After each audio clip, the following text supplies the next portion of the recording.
Hello there.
Good morning, everybody. How you doing? Good to see you. Thank you for tuning in for the start of this campaign.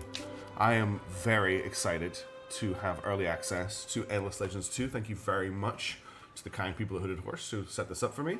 And we are pretty unrestricted in what we can play. So what I'm going to do is we're going to play the opening cinematic for those of you who haven't seen it before. And then I want to try and get that to work, I should say. I might not catch it quick enough.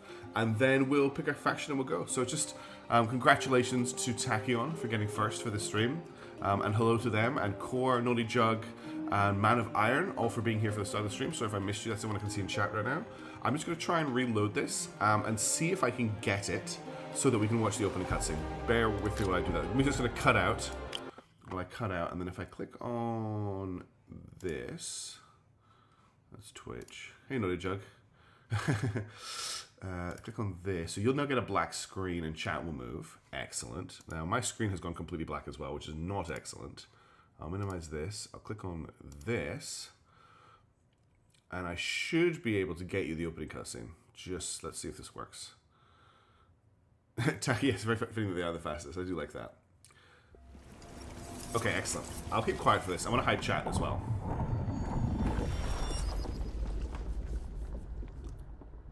Previously published by Sega, but Amplitude are now being published by Hooded Horse, which I think is a really positive move for them. Not the biggest fan. I shouldn't diss big publishers, right? Oh, this is a little message from the devs. We're going to skip this for a moment. Director on But it's very cool that it's there. Okay, here's the outside. I'll be quiet for this. I am many things. I have been many things. God. Outside. Wanderer. Captive. But the names I have had are nothing compared to those I will soon earn. For I carry a searing flame that has flickered yet never extinguished, and an iron mantra that cannot be broken. The waiting will soon be over. The unfortunates will suffer, but this was never their world alone. Parasite. That which was forgotten will be remembered. Lost. That which was buried will be freed. Kill them. That which was wronged will have its vengeance.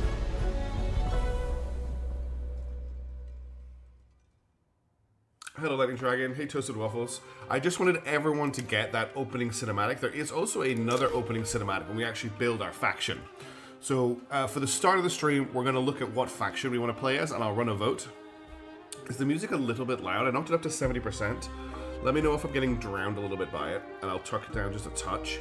But yeah, so that we have available to 5 factions in the game, with the 6th being the custom faction that we currently can't edit. Now, I already did a very short campaign when the game was first released. I unfortunately lost my footage from the end of it. You only had to play 100 turns at that time as the Aspects.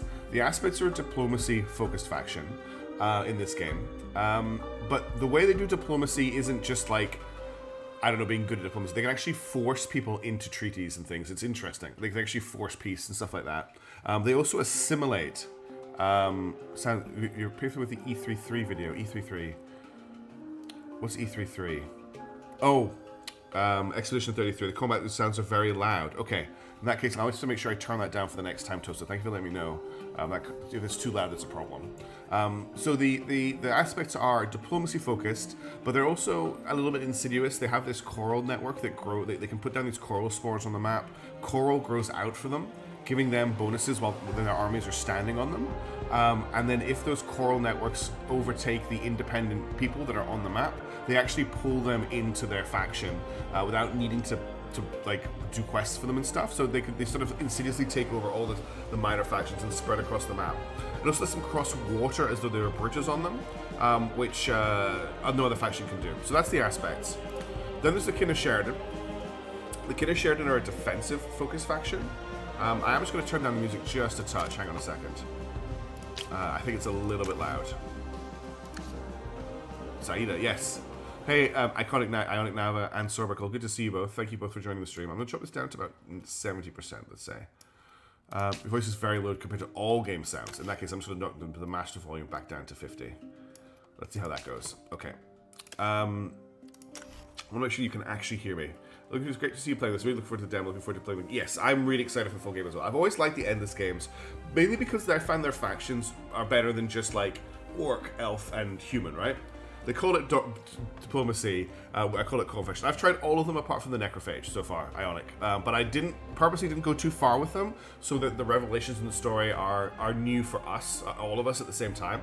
So the Kin of Sheridan are defensive. They're actually an offshoot from a faction from Endless Space 1 and 2. They ended up on the planet and kind of got stuck here and lost their technology a little bit. They are kind of a little bit of a religious doctrine people as well. I hope so too, Sorbical. We're going to see. Your vote for Hestos. We'll do an actual vote. So they have a super city with more fortifications you build, the more holy commandments they can do. The holy commandments do different things, like eventually them to shoot like laser beams from space. The Endless Empire the United Empire are also from Endless Space as well. So there's all the Endless games are kind of linked together in a really interesting way. So Auriga from Endless Legend was a planet in Endless Space. I've never seen a mercantile passive necrophages or cravers in the Space 2 gameplay. I've never either. I always see someone pull that off sometime. I don't know if I'm skilled enough for that. And then they can also summon these giant constructs, these big robots. There is merch chat. You know what I've done? I turned the chat off for the opening video and forgot to turn it back on again. Because I'm the worst streamer that has ever existed. So chat is back. Yes, they also build these big things called Chosen.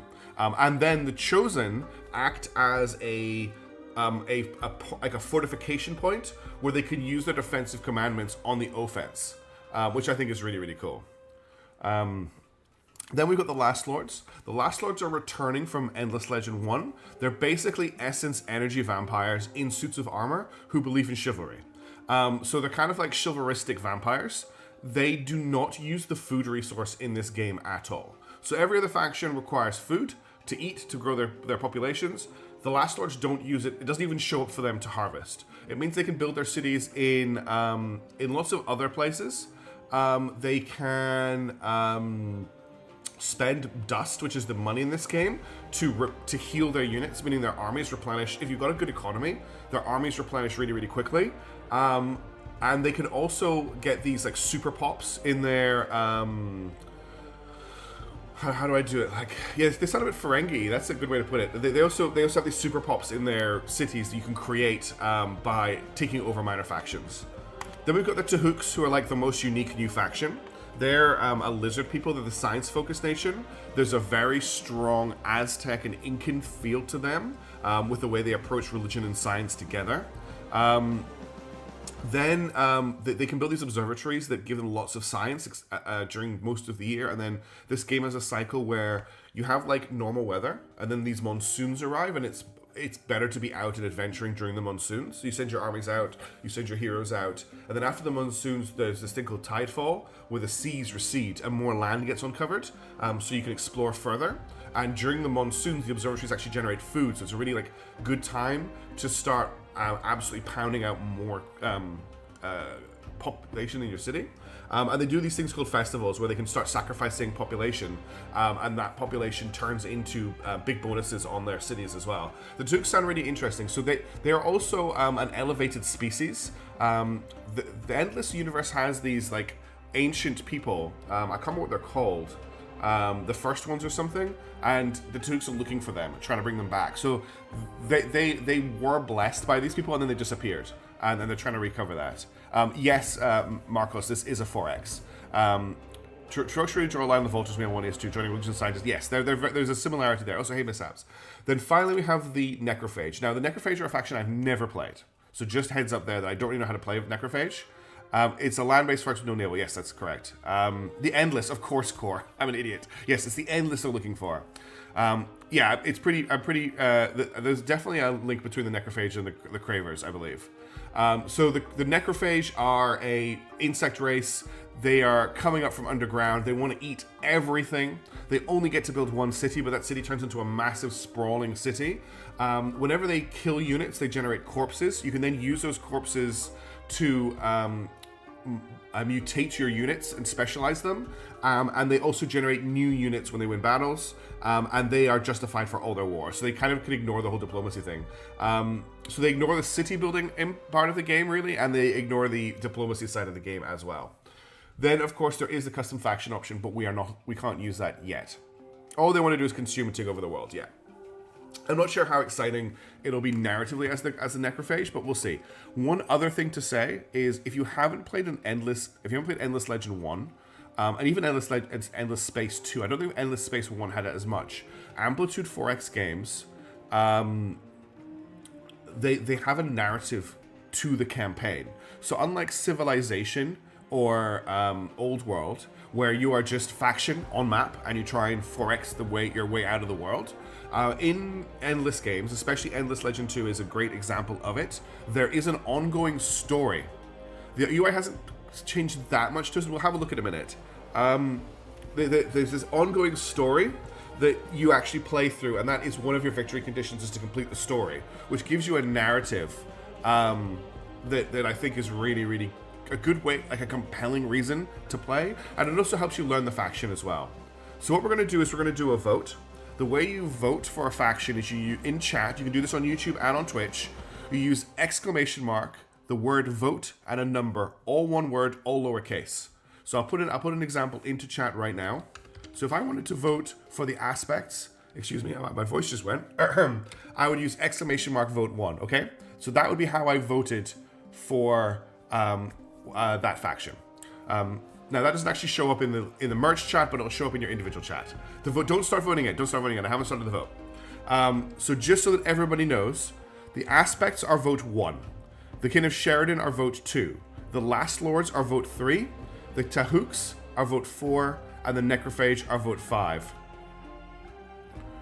Oh, Ixion, I love Ixion, honestly. I keep starting it again and again. Voting is not active yet. I'm going to start voting now. Voting is now open, okay? So ! vote 1 for aspects. ! vote 2 for Kin of Sheridan. ! vote 3 for Last Lords. ! vote 4 for Tanooks. ! vote 5 for Necrophage. I'll let this run for a couple of seconds. Unfortunately, I'm getting no capital letters. It's a little bit like I had to code this myself. It's not perfect because I'm trying to do voting across 2 different platforms. Okay, so it has to be lowercase. I only set it to 1 to 3. Oh no. Okay, I'm just going to hang on. If I've only set it to 1 to 3, this is a disaster. I'm going to cancel the vote. Sorry, everybody. I'm the worst streamer. If I've only set this to 3, we're screwed. Let me just quickly check the command. Vote. It's set to... That's fine. It's actions I want to do. Bear with me, everybody. I'm so sorry I just screwed that up. Where is voting? Okay, cast vote. That just triggers the command. Execute code. Okay. Voting not active. Voting is closed. I can't believe I'm checking my code real time. I thought I had it set for more than 3. It should be set to 5. Hang on. Let's vote max. That's checking votes open. That's checking that the vote has an input. Validate vote choice. So where am I setting vote max? Control F, vote max. I can't control F in this. This is a disaster. Vote users, vote. I can't sit here and troubleshoot code on stream. If vote choice is less than 1 and vote choice is less than vote max. But where am I setting vote max? Okay, I think we can't use the voting system because I don't want to troubleshoot it in the middle of this. Urgh. So how are we going to work this out? What was the vote we got? Voting ended, but no votes were cast. Oh, so the vote didn't even work properly. That's not good. How are we going to do this? Does straw poll still exist? Hang on a second. I choose. Predictable. The thing is, Twitch Pat Pros work, but then people on YouTube don't get to vote. That's the big problem. I can manage for Twitch and someone else for YouTube. Let me just check if I can get to a straw poll, honestly. Yeah, I could definitely make polls on Twitch, but then nobody on YouTube gets to vote, and that's not fair. I want everyone to have the opportunity to vote. Okay, which faction? And then I'm just creating the poll now. I'm sorry about the delay, everybody. Bear with me. I want everyone to have a say. Okay, option 1, aspects. Option 2. Thank you, Sorbical. I can't really do a full tactical pause here, but I appreciate you doing the redeem. In Sheridan, Last Lords. Oh, so it's a bop. To Hooks. I was just redeeming everything. I love it. Necrophage. Okay. Hopefully this doesn't ask me to pay a ton of money, but I've got the straw poll set up. Aspects, Kin of Sheridan, Last Lords to Hooks, Necrophage, create poll. Now what? Okay, I have a call. It's gonna. Your admin rights are typically claim your permanent admin rights by creating a free account. This should work. I'm gonna put it in chat. You should be able to follow that link to the straw poll. Nice, Marcos. Okay. And I should be able to see the results live. Okay, we've got 1 vote for Necrophage already. I'm going to leave this running for a couple of minutes. A couple of seconds. Oh God, how do I get tactical polls off the screen? Oh, I know how to get that off the screen. That's fine. Okay, I can see the votes piling in. If I do this, we can see the votes live. Thank you everybody for voting. I appreciate it. We leave it running for we've got a hard run between the Kin of Sheridan and the Tahooks right now. Kin of Sheridan are pushing ahead of the Tahooks. Thank you everybody for voting. I'm going to finish my coffee, and then when I finish my coffee, we'll end the vote. So I'm really excited to play through this. I'm currently covering up the factions, so what I'm going to do very quickly is I'm actually going to go and hide this for a second and just run through the factions again. So the aspects, diplomacy focused, take people over with Coral. I'm getting a small amount toasted. I have hit affiliate at this point. The vote is right. Kin of Sheridan are the defensive faction. Last Lords are the chivalric energy vampires that ignore food. The Tahooks are the space, the religion/science Aztec Incan faction. They're the newest, most unique faction to the game. And the Necrophage are the consume everything faction. So those are the factions we have. Here we'll show you again the poll. Oops, that's not the right button. Poll is now showing that we have a big push for the Kin of Sheridan. To boost the mind control for the aspects, yes.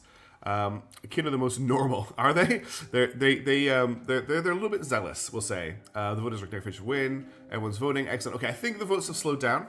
I'll give you all another 30 seconds if you have a vote you want to get in. And then I will end this. So you can see all the apps I've got open at the bottom of the screen. That's not a problem. You can also see that it's 12 past 8 a.m. in the morning in Australia. But it looks like I think we are done. The Kidder Center from the Mizrahi. Yeah, they're from the human United Empire. Okay, so it's pretty clear that we want the Kin of Sheridan, which I guess is a pretty good a good entry point into the series, because they are the most what's the word for it? Familiar, right? So we're not having to learn too much about them. They do have these. We'll have a quick look through these. These are very cool. This is what they start with. So they have Devout Force. The King of Sheridan possesses great powers locked away in orbital satellites and awaiting resurrection. Only the most bravest dedicated kin can become chosen super soldiers. They've got Garen. Yeah, they use all mechanics. That's true. Garen might have disappeared, but her soldiers ready to fight. This enables Kin of Sheridan units. They've got Stand United. Their units get a bonus of shield for each ally unit adjacent at the start of the battle round. They've got martial builders, so the military districts provide empire appeal. That just means that when they build military stuff, they gain some of their stats, which they get approval, which is good. They've got Azul's Ordained. The capital has an additional attachable territory bonus, while the cost of new cities are higher. So they want to build one big, huge city as much as possible. I've got Idol's Great, which means they get more empire approval on havens. They are a paragon, so you always want to help your allies in war. They are defensive, which means they're not great at declaring war. And then they start with the workshop technology and the stonework technology. That's what all that is. Okay, what I'm going to do now is I'm going to disable chat. I'm going to shut up. We're going to watch the opening cutscene, because there's an opening cutscene for every faction. And then we're going to start the game. Thank you everybody for voting, and thank you for your patience. I really appreciate it. Let's go. Oh, I have to set up the rest of the game, of course. So we're not going to have a Kin of Sheridan opponent. We're going to have a Tahuk opponent. So we're going for a continent-style map. There are a few other options. There's Archipelago, but that puts everyone on an individual island, and then Tidefall happens really quickly. There's a Pangea map that puts everyone together, and there's continents. I quite like continents. It's the default. The smallest we can go is for a large world size, which is what we're going to pick. We'll go for Adept difficulty just because I haven't really played too much. Planet Saida is basically Australia. Love that. And then we've got the Tahuks, the Aspects, the Last Lords, and the Necrophages are all the other factions are in the game. Huge map always. No, I think we don't want this to be too long a campaign, so I'm going to go for normal. British Embassy is going to rock you all. Probably more like Zealandia. Okay, here we go. I'm going to shut up for the cutscene. There's a preview of our faction.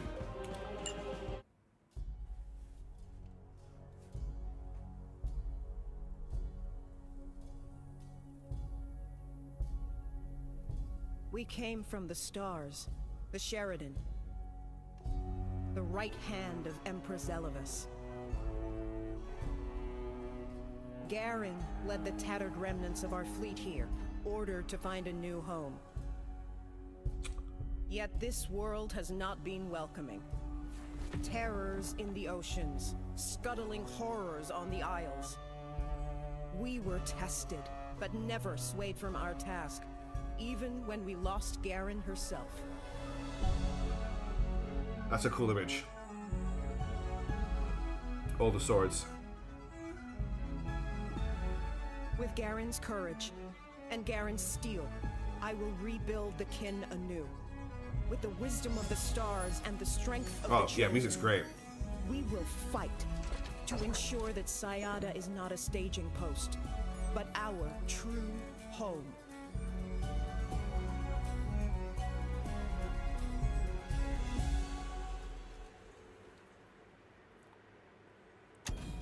Alright, that's our very basic introduction to the faction. From what I gather, Chaos came here to build a new capital of the Emperor, then lost her tech to return to space, yeah. And Garen's bow, and Garen's axe. Yeah, a special mention to Arnold Roy for the composition, because I love the music in this game. I love the themes that come through in the music. So we, the Kin of Sheridan, have suffered on this world, seen our numbers decimated, seen our original commander lost to its materials. Now, with our faith and steel, we must rebuild anew, ensure Saida is a home worthy of the Emperor. Begin your legend. Welcome to Saida. So, one of the coolest things in this game is the idea that you do not need to build your faction city on turn 1. For every turn that you do not build your starting city, you gain a prepared settlement bonus. So the first city you build will get plus 50% to all income for every turn you don't build the city. It builds up. So it doesn't, it means you can spend some time exploring and looking for a starting city space without spending too much time. Now, it actually looks like we've started in a pretty good area. So I might not need to wander around for too long. The reason I say that is we have purple leaf over here. So these are anomalies. These are like special tiles that give specific stats. The symbols all represent the different incomes, the different resources. So the grain here, this is food. Very important for growing your population. The cogwheels here are industry for building stuff.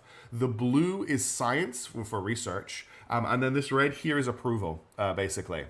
It's funny if you use some mystery side and acid wash to bronze up the steel, they actually made like how blue steel was without heat.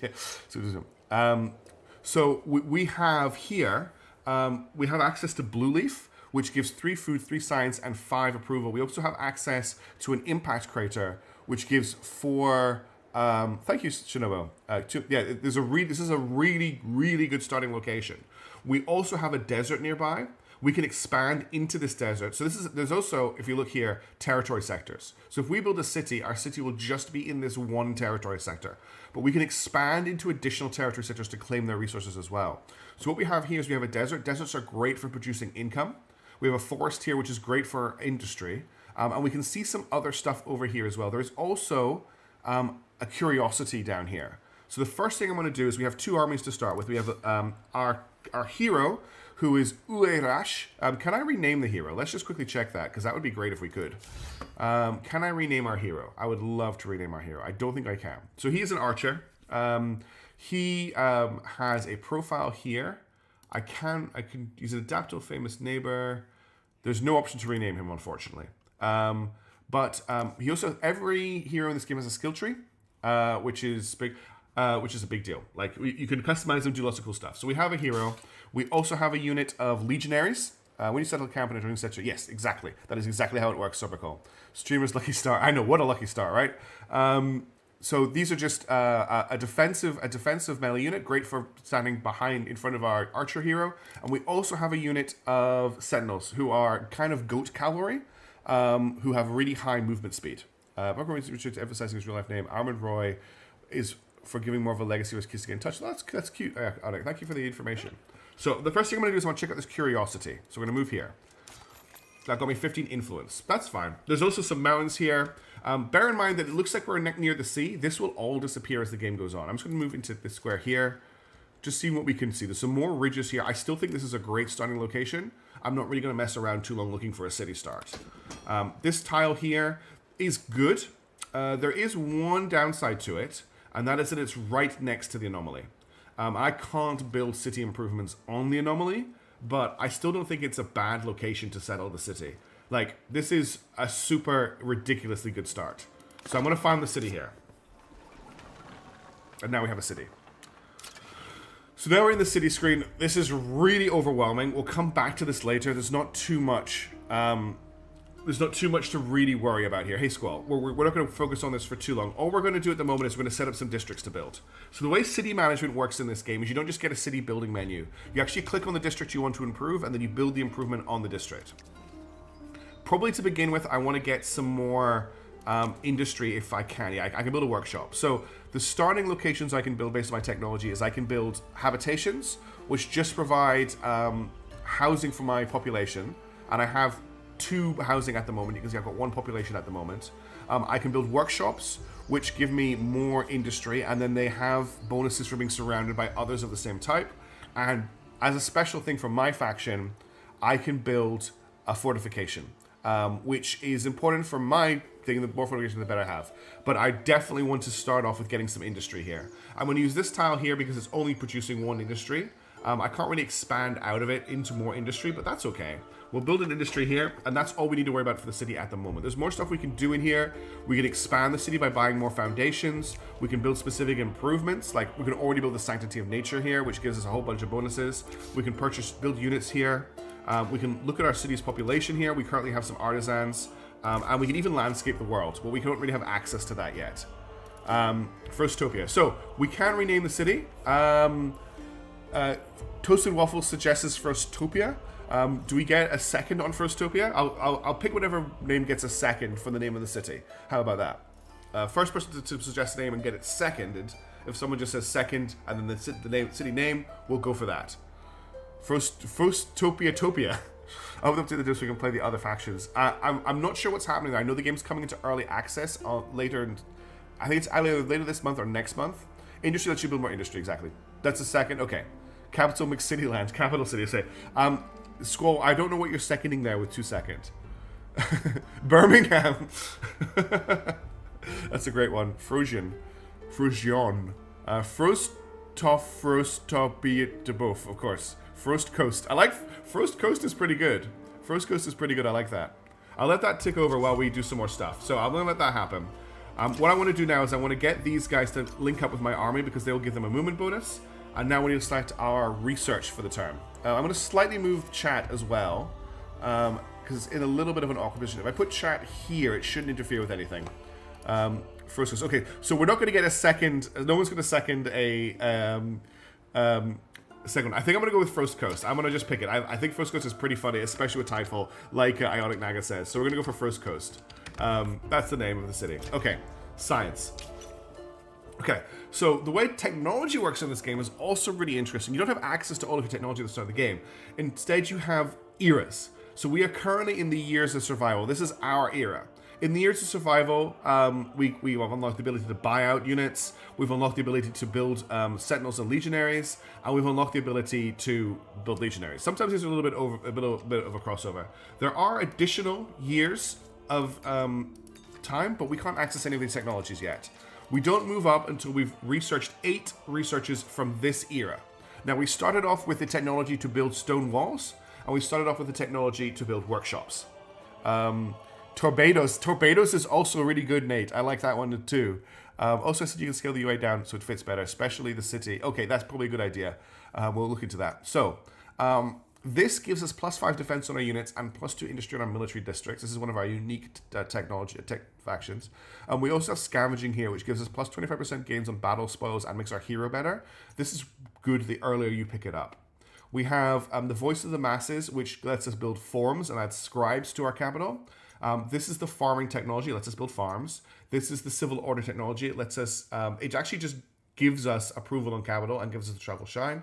Then we have the make money technology, we have the science technology, and we have the keystones technology, which is for bridges. What I'm going to go for first of all is I want to go for scavenging, because I want to get more gains on battle spoils, I want more health on my hero, and I want more damage on my hero. And it's only going to take a couple turns to research that. And then I'm going to end the turn. Science tech is all, yeah, and then I'm going to go for science once I've done that. Okay, we're going to now connect up our legion with our lord. And now that we have this army together, they have an improved movement speed. So the first thing I want to do is I want to scout out the whole of our current territory sector before we go exploring any other territories. Okay, we have found a minor faction. Minor factions are other populations on the map that we can subjugate, we can bribe them, or we can do quests for them, and they'll join our faction, and then we can start building their units in our faction. So it's a really good way to find and add in to your armies units that you're missing. So if you're playing a faction that has no ranged units, and you find a minor faction that is ranged, you found your archers, etc. So these are foundlings. So like the Forsaken, the foundlings are victims of the Withering. But unlike their distant brethren, the foundlings find solace in the dark arts of necromancy. Now seeking immortality by leveraging the power of ancient relics, they are dangerous, hungy. Oh, thank you very much for the resub, Lexariel. I really appreciate that. That's awesome. Thank you so much. That's a 12-month tier 1. Wow, thank you. That's amazing. That's a 12-month resub. Thank you very, very much. You have me overwhelmed. I really appreciate that. Thank you. Okay, we're going to talk to them next turn. We've done our movement for this turn because moving out of the forest, moving over, use it up. So we'll just end the turn for this turn. And now we're going to come down. We've got the option to bribe them. We don't have enough dust for that. This is our dust up here. This is our main currency. We have the option to talk to them. We have the option to fight them. I'm going to talk to them. Visitors, voluntarily. What a surprise. We're busy with the harvest, of course, but perhaps that's why fate brought you here, to join the festivities. The tech tree that tech tree did it, Marco. That's awesome. There is a demo available, by the way. So if you want to check it out, there is a demo available on Steam. It's not as fully featured as what I'm playing just now. It only has 2 factions to play, and it's limited to 100 turns. I don't quite see what you're harvesting. Ours is a special harvest, part of nature's grand cycle of life and rebirth. By the way, I really like the writing in this game. I think it's very fun, but also it's got some really good world building and lore in it. The foundling family takes flesh that is no longer needed and gives it a new home, a new purpose. If your family put all those knives away, we could speak more calmly. Is there a way to be friends without being part of your harvest? It's not in our tradition. Well, as our family grows, future harvests must also grow. To fulfill the promises of our community, we must guarantee a sustainable crop. Our family respects every living thing, from seedlings to ochlings. Where many souls gather, we see the opportunity to celebrate those lives by easing their heavy corporeal burdens. Provide a good example by building pleasing places for citizens in your settlements, and our harvest will be secure. Better arranged in tooltips. Yeah, much better tooltips. The King of Sheridan will, of course, be delighted. So, I need to build a farm on Frost Coast, and I will pacify all of the founding villages, which means they will not attack me, their roaming units will not attack me, and I can bring them into my civilization. All I need to do is build a farm. That's all I need to do. No, I need to get... I need to improve my food yields to 10 food. So I don't even need to build a farm technically. I could just expand the city. So they're not evil necromancers, and it's going to be not too hard to increase my food. So that's a great find for us. We're going to get some necro friends. Let's continue exploring our territory sector before we move on to other territory sectors. They've got a second village here, and we can see the coast continues along. If we zoom out, we can start to see the extent of our region. So we've got water all along this coast here. So Frost Coast is the correct term for our village at the moment. I'm just going to order our team over to here for next turn, and then we're going to end the turn. We do get more heroes and armies as the game goes on, but we're in the very early game right now. Okay, there's a curiosity here. We want to find as many as we can. Got us 20 dust. Not great, honestly. Interesting location for a second city here. I can already see some really good tiles. That's what we can do this turn. Yep, the revived plants. Necro plants, yeah. Scavenging has been researched. Cool. So we've now got Scavenging Crew, and we've got Gears of War, which is just a small bonuses to our hero. I'm now going to research the scientific charter, which will let us build research. I think they're called observatories, laboratories. And then I'm also going to queue up fencing, which will let us build farms. That's all you do right now. Then we have our first quest. Now, quests are our main way of moving the main story of the game forward. So let's see what our first quest is. The Missing Youth. 20 winters have passed since the mantle of leadership fell on General Shaparenko. Yet she could remember no harder time. The devastation of the storms have scarred many of the kin, and the ensuing starfalls have stirred ancient memories of their own times traveling the heavens. Sermons are even more evangelic, congregations greater, and canticles sung with unrecalled zeal. Garen's legend burns brighter than ever, with many kin desperate for their lost leader to return from the wilds and relight their path. For the leader of that kin, it is a testing time. Mishaps. I did something similar in my own campaign, where the party found an island of halflings who lived in an absolute utopia. They were all merchant class. They all produced artisanal goods. You know, there was a sandwich shop where you could get a hobbit footlong, and, you know, great clothing stores. And it was just one. The party loved it. And then they found out that all of their labor was being done by the undead that they had enslaved. And it was it was really fun watching them try to deal with the morals of it all. I really enjoyed playing that out. Seneschal, I pray you disturb me for good reason. I have a lot on my mind. So this is Boda Hadara. This is our main advisor. For good reasons, yes, but my news is troubling. Spit it out. Then, I hear enough riddles from the chaplains. Prisia is missing, slipped past the patrols. Another one determined to retrace the great Commander Garen's footsteps, no doubt. One of our most promising youths, but she is too impetuous. Do I hear a soft spot in your voice, General? Perhaps, but no matter who, the response would be the same. We'll need to send a search party. So I need to search a location called the Mosaic Halls. I'll gain 100 dust, and I'll move the quest onward.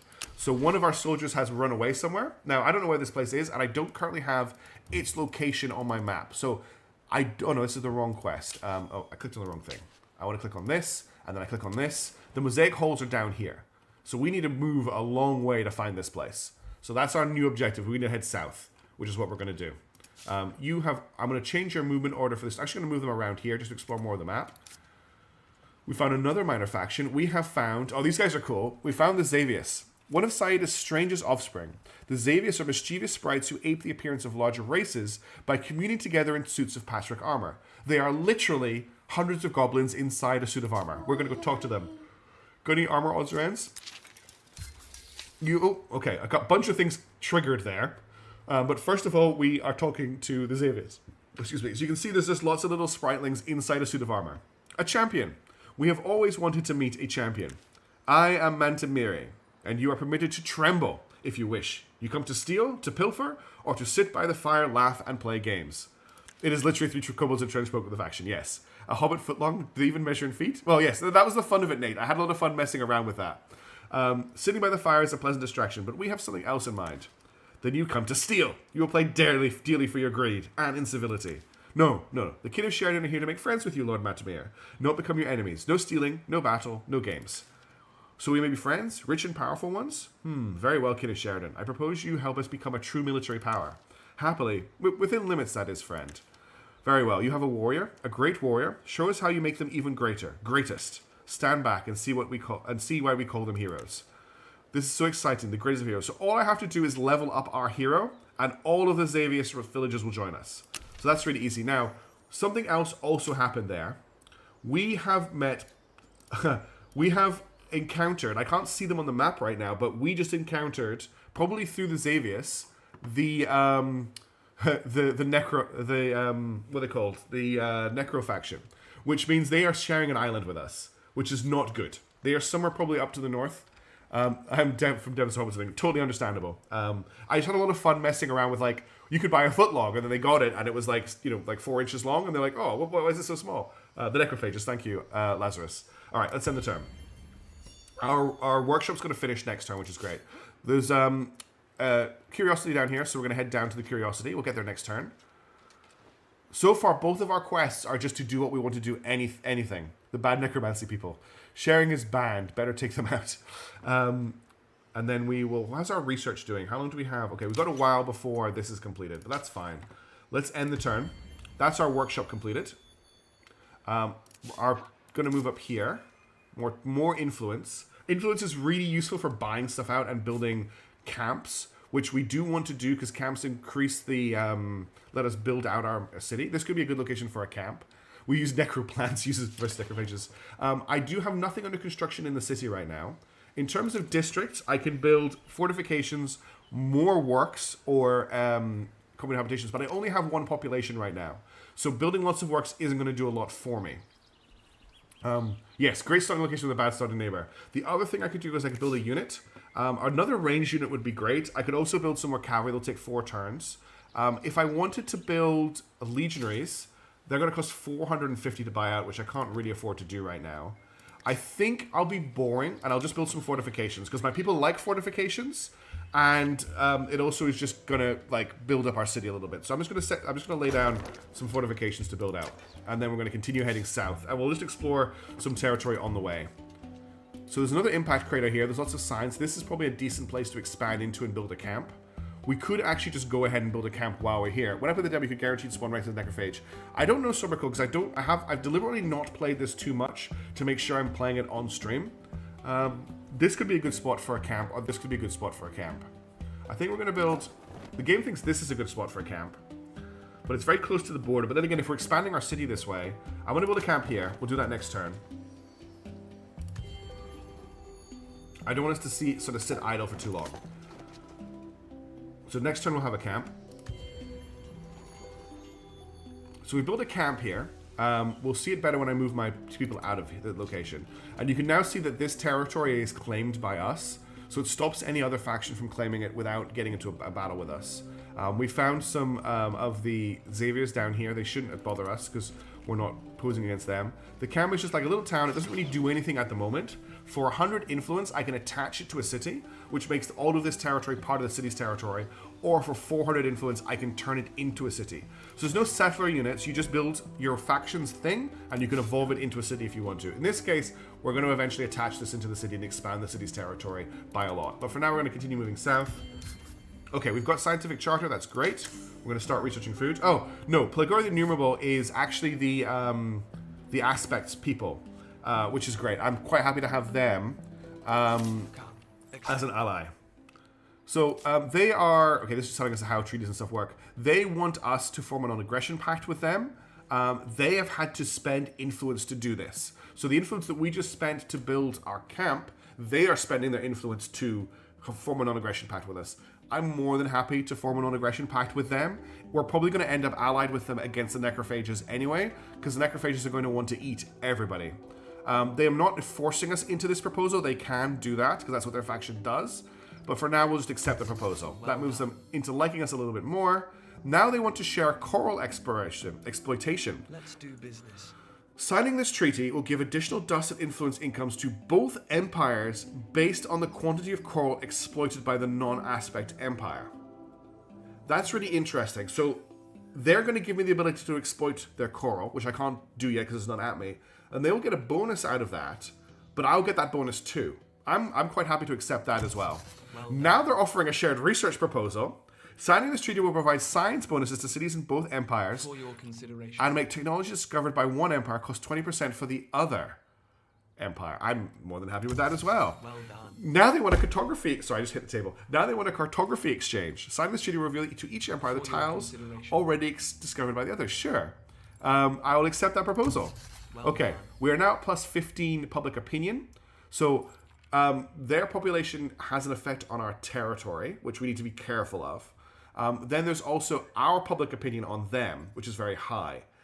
So we just have to watch out. So basically, it makes it harder for us now to declare war on them. What's basically happening is anything beneficial we declare on them will be easier, and anything negative will be more hostile. And that carries over to them as well. So the more friendly we are with each other, the harder it is for both factions to do something negative to each other, which I really like for diplomacy. Diplomacy has always, I think, been very difficult to do in 4X games well. This is a really interesting way of doing it. Now, we should now be able to see their territory. Wow, I'm really glad I claimed this territory sector, because their capital city is just up here. Oh, so this is wild. What is this? It's in the sea. An iron skin panopticon. A crumbling, overgrown prison, but the abundance of scientific treasures suggests this site was once more than a simple jail. Ah. That was self-defense for them, yes. That is a wonder. Wow. And then you can see the coast goes all the way. So I'm glad we turned around, because this is all just coast. So we are right on. This is all coast along here. Setting south is the right way to go. I cannot attack them easily, no, and they can't attack me easily either, which is a really important one to be aware of. Okay, we found another Xavier town. This is a Xavier town in a different territory, so this will have its own quest attached to it if I talk to them. Kid of Sheridan paying us a visit. We Xaviers have been cursed by visits lately, but it may be fortunate that you are here. With your Sheridan regiments and discipline, you must know what to do. Less welcome guests have been calling you? There is no other way to say it. We are under attack. These past nights, there have been losses. Heavy losses. They strike at night, when we are most vulnerable. I have organized guard shifts. Tried to keep spirits high. Nothing works. We are awakened by the screams of the wounded. Will you help us and put an end to the attacks? The bandits hide nearby. They arrive so quickly. If you, Kin of Sheridan, show up on their turf, they wouldn't be so bold. The bloodshed might stop. A shame for fine land to be overrun by criminals. We'll make camp there. So we need to claim a place called Dill, which I think is a territory sector, and that will pacify all of these. So is Dill this territory sector? I don't have a name for this territory yet, but I feel like I need to claim Dill, and that's why I don't feel. I know I need to claim Dill, and that's what we'll need to do. But I need to know the name of this territory first. Okay, that's the end of us for that turn.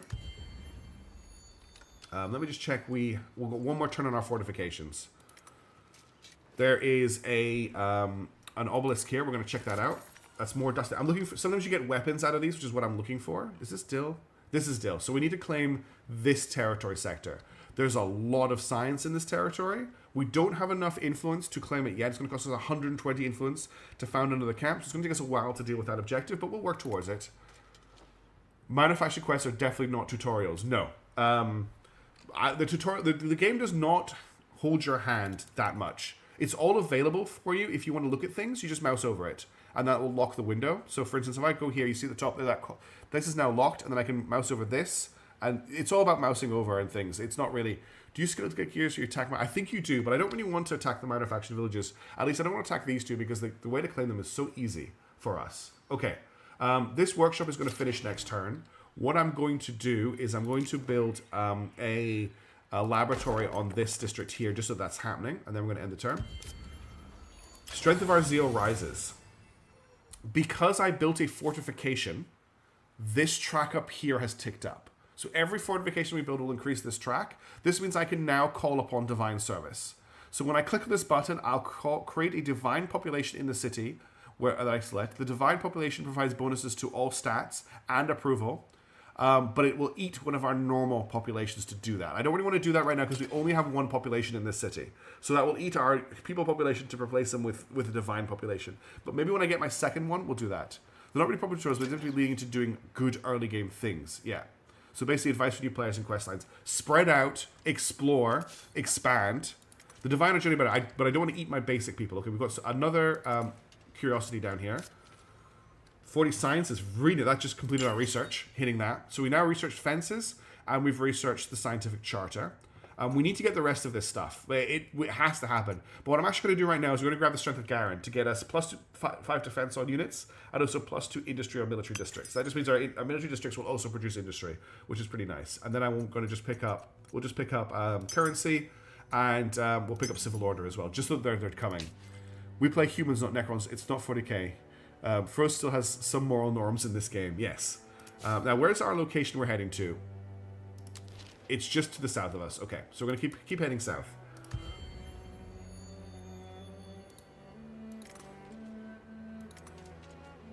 There's another set of obelisks over here. We're going to hit that first. Exactly, Toasted.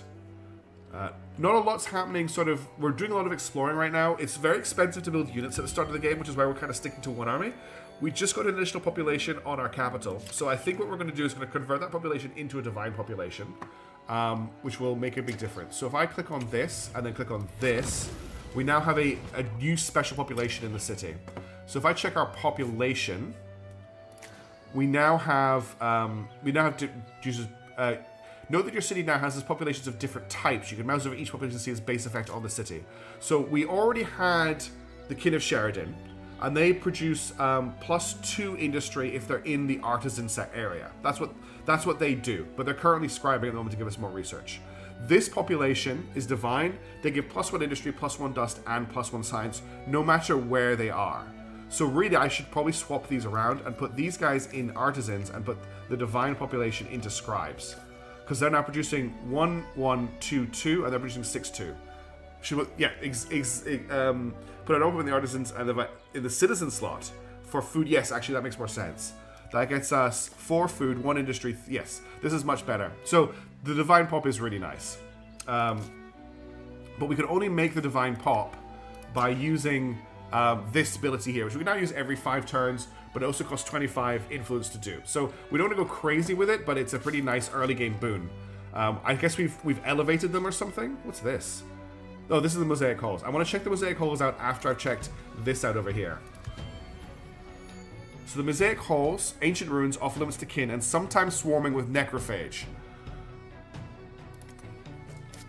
Okay, we've been really unlucky on not finding any equipment for our hero. Usually I found really some good armor and a weapon by now. But we're going to get our first fight next turn. Combat is about to start. Yes, that's exactly what's happening out Naga. We've got them super high on dust. So in this world, dust isn't money. It's like a magical substance that is like the greatest alloy you could ever find. Like you can alloy any metal with it. You can, oh, I just realized chat's covering up the tooltip. You can like alloy any metal with it. You can ingest it to like give yourself superhuman powers or at least superhuman capabilities. You can consume it in lots of different ways. It's just a super thing. It's magical nanobots basically. Okay, we are here. It's nanomachines. Deep in the ancient ruins, the party finds Prisia, badly injured and trespassing far from home. Shaparenko decides to let her rest. They will speak in the morning. And now we've completed this quest. Legendary indeed, General Natalia Saparenko. Truly you create heroes as we create tricks and games. Oh, sorry, mishaps. Enjoy your park time. Have a good one. Bye, mishaps. As Saido, all of Saido heroes of us, oh, you two, of course, new friends. So we've pacified all of their villages. There's a good chance that our coral friends are going to take them over, though. You're lucky we found you, Prisia. In winters past, the necrophage have sworn out of the depths of these ruins. You pay a lot for this obsession with Garen, don't you? And I am happy to pay. Someone must speak the truth, after all. You have the best interests of the kin at heart. That is commendable. We all want to learn the truth, Prisia, but your methods are disrespectful, not to mention dangerous. I saw someone. What? Across the ruins. It might have been Garen. I would have followed, but I fell. Maybe that was fortunate. Whoever you saw, I stake my life it wasn't Garen. And whoever it was might not have taken too kindly to you trailing them. Now we need to get back to the rest. Yes, Lieutenant Brozes? General, our scouts have sighted necrophage in the facility. We must have disturbed a nest. Alright, all kin to arms. Let's see them off. So now we have to destroy the necro horde. Also, to note with your cities, you need to build districts to expand the tiles. Yes, unlike in the previous games, you'd need pop to exploit tiles. You just gain whatever tiles you need using influence. Yes, I'm going to do that next, Toasted. Literally after this, I'm expanding and building a farm. But look at the necromancers necromancing. Let's begin the quest. Okay, so one of the things we can do is we're not building anything in the city right now. So I'm going to go to the foundation tab here, and I'm going to build this into a farming area. So we're going to buy this territory sector with influence. And then we're going to go to click on it, and we're going to select the farm, and that will increase our food income. And the more farms we build next to each other, the more the bonuses stack. So we're going to let that go for the moment. Now down here, we have a necrophage army. It is made up of a corruptor, which is a ranged unit, capable of striking from a distance. Corruptor still in enemy ranks with burning venom. And there is also a necrodrone unit. The buzz of necrodrones in the air promises lightning fast strikes. They fly. So let's attack into them, and we start a battle. Now, battles in Endless Legend, if you haven't seen them before, are actually turn-based tactical battles on the actual map where you had the encounter just now. So all we know is that the necrophage will deploy somewhere in this district. It hasn't actually given me the deployment zone. I think they're going to deploy over here. This is my deployment zone down here. We're basically going to use our our legions as a hammer, our archer as the anvil, and then we're going to maybe try and flank with the cavalry. But their cavalry are very weak in terms of defensive capability. So we're going to go from... I could instantly resolve this. We're going to manually battle it. I want to actually have a fight on stream. Tube does not like an exterminate word. Really? Interesting. Okay. Now, because we're Kin of Sheridan, all our units gain shields if they start their turn next to each other, which is why they all have these floating things around us. Our hero has a range of 3, so we're going to have to move up. Forests are also great for defense. Not good for shooting arrows into. But I'm going to move our legionnaires up to here. They're defense experts. They get extra defense when defending, and they've got shield mastery as well. So when they gain shields, they get 50% more shields. They're a super good defensive unit. We're going to move our hero up behind them. And we're going to put everyone just in a triangle right now so that everybody has shields. Now, right now, their enemy are not in range, so I'm just going to order everyone to defend. Pick up the Necrodrones. 2 damage. Most of that was taken on shields, which is great for us. And then the ranged unit's going to do some more damage, which kind of sucks. Alright, now I'm going to open up with our archer on this guy. Archers do extra damage to flying units. Then we'll attack them with our land units. And then we'll finish them off. Actually, they haven't finished. We'll finish off with our cavalry. Okay, that's them all dead. Everyone's going to end up next to each other, so next turn they'll get more shields. We are going to take some damage from the ranged units. They have shieldily moved into range, though, and adjacent to a melee unit, which gives them massive penalties. That was really stupid. We'll attack with our melee. We'll shoot with our archer. And then I'm going to bring our cavalry round behind them to attack. Exterminate is the last resort, at least for now. Except against the necrophage. We always want to exterminate the necrophage. I'm going to finish with our hero. Oh no, don't move, just shoot. And they're dead. The enemy is slain. Still as menacing as the day I first set eyes on them. Though this world is a death trap. The day the Necros stop giving me shivers is the day I relinquish my command. But we could call this world home one day. General, our chosen units are close to full readiness. Meanwhile, I recommend we get as many hands on deck as we can muster. Raise up our settlements for whatever is coming. You notice how we no longer have around our settlement we had like stakes before. We now have a wooden palisade. So the settlement itself is just upgrading itself visually as we do stuff, which I really, really like. Empress Elvis will be proud. See, it happens. So we now have 3 Kin of Sheridan as artisans in our city. So we have to build our population up. If we do, we get a giant robot. Which is obviously what we want to do. We want a giant robot. So we're not going to turn any more of our populations divine. We need Kin of Sheridan pops. Let's begin the quest. Now, the other thing that happened is we just got a whole ton of influence. So we can spend that influence to expand our city. We're going to grab the anomaly, which is what was suggested by Toasted Waffles. Now, the other thing I'm thinking about doing is claiming this territory sector. We want to claim... So if you look here, our allies have not even just claimed, they've taken over. They've expanded into Gliriav. We want to stop them from taking Dill from us. We want to make sure we can take all of our neighboring locations. So I really want to claim Dill and just take it for us. Oh, we need to resolve this battle. So we got 88 money for it, and our guy is sitting at level 3. He hasn't actually leveled up, unfortunately. So I want to head up to Dill and try and claim Dill. That's my next job. Oh, we have leveled up. Fantastic. So skill trees. Okay, so much stuff to explain, but I'm enjoying explaining it. So each hero has skill trees made up of what they are. So he is a ranger. He's an archer unit, so he has the archer skill tree. And he is Kin of Sheridan, so he has the archer skill tree and the Kin of Sheridan skill tree. And then he gets a special hybrid skill tree based on what he is. So most heroes have a unique thing in their hybrid skill tree, and then these two skill trees are just made up of things you can guess on. So his hybrid skill tree gives him, when attacking unit adjacent to 2 friendly units, extra damage and more damage per might. And then he also gets shooting expertise. When using this active skill on an enemy unit, ignores the defense of the targeted unit, deals 30 damage to target units, deals 5 per determination, 3 per might, and applies cursed defense. What does cursed defense do? Also, my dog's going crazy outside. Minimizes defense to 0. So he just his hybrid tree just removes enemies' defense completely. He has, when defending, gives more shields to adjacent units. He has, when gaining shields, gain more shields. He has, when gaining experience, give more experience to the rest of the army. And he has, get more health. And then his archer tree is, he has a ranged skill where he shoots healing arrows at people. He has, just gives everyone in the combat more damage, which is actually not a bad skill at all. And then he also has, when gathering curiosities, get movement points, which is nice for exploration at the start of the game. For right now, I think I'm going to pick gain extra damage, and I'm going to pick the support attack skills. That then unlocks I need to pick 6 skills. 2 skills will unlock the second tier of skills, which is pretty nice.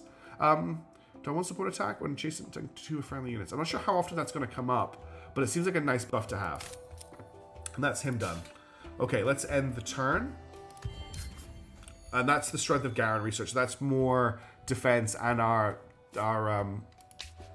defensive structures produce more income. Now, at the moment, we're desperately in need of more populations. We're 8 turns away from them growing, which sucks. We just need more food, and we need more dust. But when the farm gets built, that'll start to work towards that. We'll keep working the farms. At the moment, we're just heading back south. Oh, there's a curiosity there, so we're gonna head to that. That was, we found some rare resources. So we got our hands on some glass steel, which is like a tier 2 resource. You could use these resources to specialize your units. So we actually don't have enough of any of these resources yet, but you can spend these tier 2 resources to upgrade your units. For example, there's basically trees you can take your units down. There's one that just costs dust, and then there's one that costs resources. So, for example, the legionaries can become defenders and then eventually become guardians, or they can become wardens and then they become custodians. And they have different abilities depending on what they can do. Our cavalry can do the same thing. They all use this resource here, but they can become explorers and then pathfinders, or they can become harriers and then harassers. So you're actually upgrading, your starting units will stay with you through the game. They won't get replaced by technology. Instead, you'll upgrade them to match what's going on. Hey, Nortonius, how's it going? Which I also really like. I think it's a really good way of handling that. Right, let's head north, and then we'll end the turn. You're gonna need oil, yeah, for my custodes. Okay, they're running around in our territory, but that's, I guess, fine. Okay, I want to build a camp in this territory sector. The game isn't suggesting any good locations to do it. There's a lot of science over here. We probably want to build towards all of this and not so much the food. So next turn we'll move into the forest, and that's where we're going to build the camp. The custards. Oh, there's a unit there that I couldn't even see. What's this question mark? Oh, we found a random quest. Pulp Fiction. Ah. Maybe a voice of reason that will help you see sense, Blichor. This is from Octoris, our wandering green scion. Blichor? Octoris is addressing me. She thinks the trees of this forest are some sort of miracle. This guy's portrait has just completely changed. She thinks the trees of this forest are some sort of miracle wood, born of something deep within Saida. And you don't? No, these are ordinary conifers, perhaps slightly tinged by dust, nothing more. I would be grateful if you helped me cut sacrilege. Okay, there's two of them together. When was this last on channel? A while ago, Notorious, when it first got announced. These trees must be protected, surveyed with the utmost care. For a green scion, Bleaker forgets the work so easily. Please help me. So this is just a choice. I can do high quality. I can choose Fell, which will get me an industry bonus for 10 turns on my city. I can just get a flat 40 science, or I can get 10 defense for 10 turns on my people. I honestly think this industry bonus is really nice. So I'm gonna grab the that path. Sorry, just agree with Blicker. No magic exists in these trees. A curse on your house, Kenny Sheridan. Cool. So we've picked that. Now, I still don't think we've got any locations for cities suggested. So I'm just going to have to pick one. This border tile might be okay, but I don't like a border tile that's adjacent to another territory because I can't exploit that tile. So stepping one further back might be better to here. I think I'm going to set up the camp here. It's not ideal, but it does claim the territory sector, and that's the main thing I want to do right now. We can expand into all of this science, but we've got lots of industry. That's a really good idea, Sir McCall. So I'm going to settle a camp here, which will complete the quest for these guys. Now, for units, I definitely want to get us another legionary unit. So we'll grab that. We'll queue that up next. This farm is about to complete as well. Let's end the turn. Just as I'd hoped, with Kin of Sheridan on our land, the bandits moved on. I'm grateful for your aid. Let a gift from our heavens mark the peace between us. Doesn't have to be adjacent to the city. Yes, I just like to keep it contiguous. It just makes me feel better, and it makes it easier for me to visualize my borders. So we now have claimed Diln, and we've pacified these guys. So I'm just going to actually let them build because it's going to cost us 373. What's my I'm not going to use the cooldown on the special citizen junction because right now I want to have artisans, which are the non-special citizen. And every time I create a special citizen, I destroy an artisan. So I actually can use it right now, but I don't want to do that yet. I don't want to do that until I completed this quest. It's 25 turns. It's actually 5 turns and we've completed it. What we're looking at right now is we just need to wait for our population to grow, and then it will grow again, and then we'll be able to kind of move on. Since we have a lot of influence at the moment, how is our dust doing? So these guys are -6. I'm getting so I can't actually afford to support any more units. So I need to increase my dust. So what I probably need to do next is, I don't know if I've actually researched it yet. Let me just check. I need to wait until I've got the merchant house researched. I need to expand into a dust territory sector. So we can build out to here. And we'll build a merchant house here. Building units doesn't cost pop, it just costs income.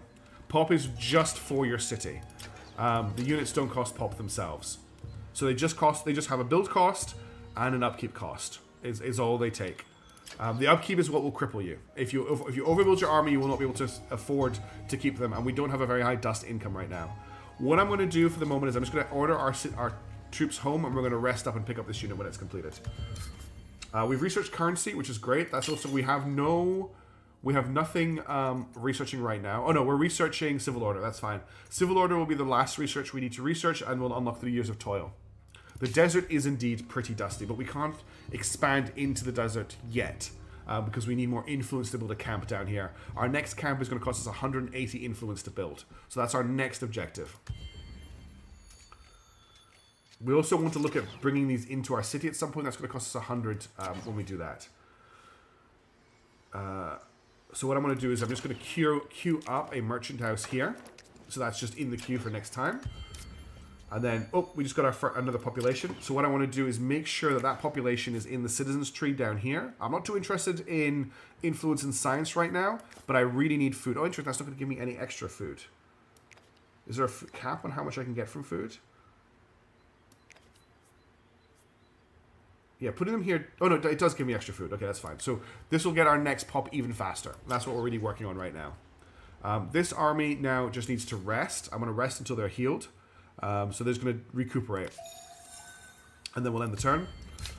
Oh, and now the monsoon has started. So the world is not static. The world changes. And now we have, look at the sea in the background. Look at what's happening to it. It does get everywhere. Sheridan, a time of great upheaval is upon us. As the heavens open, remember our creed and stand strong against the horrors of the night.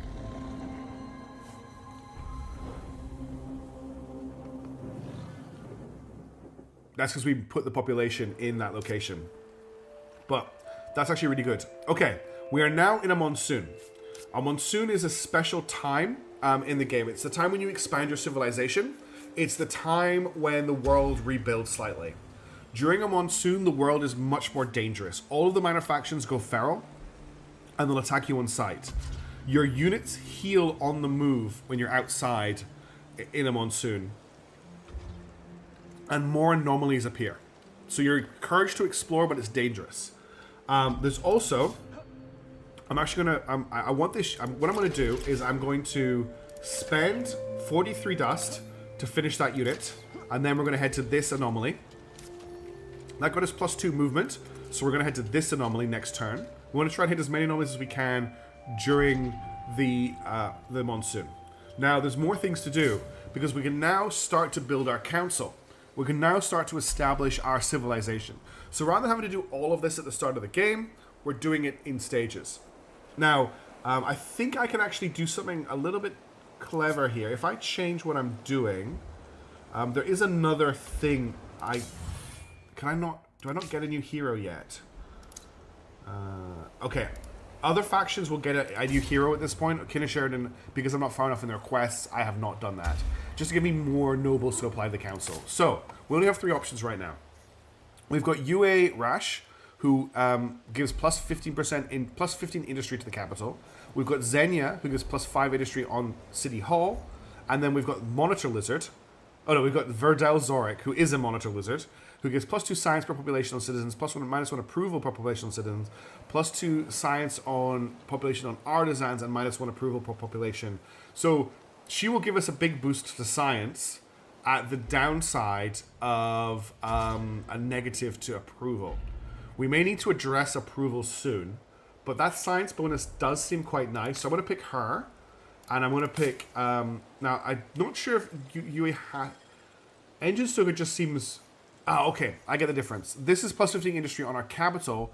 This is +5 city in every city. For now, it makes much more sense to get the +15 industry on capital. So we'll apply those changes. I'll be cautious losing approval this early in the game. Yes, it could be a big problem. So our approval is currently... it's at -12 right now. And that's mainly because we have 2 citizens in here. So we're going to have to build some buildings that boost approval. But that's okay. We've got them researching at the moment. We definitely have the industry to support. We've got such high industry right now. We can support to build the buildings that will help us. So let's end the turn for now. And then we're going to just continue picking up. Oh. Okay. We have trespassed to gain the anomaly, but I don't really care, honestly. What do we get? Curiosity collected. We got more dust and some other stuff. There's more anomalies down here, so we'll just keep collecting anomalies. And that's that turn. That noise, by the way, is lightning. Okay, we got the Traveler Shrine, which gives us +15 approval.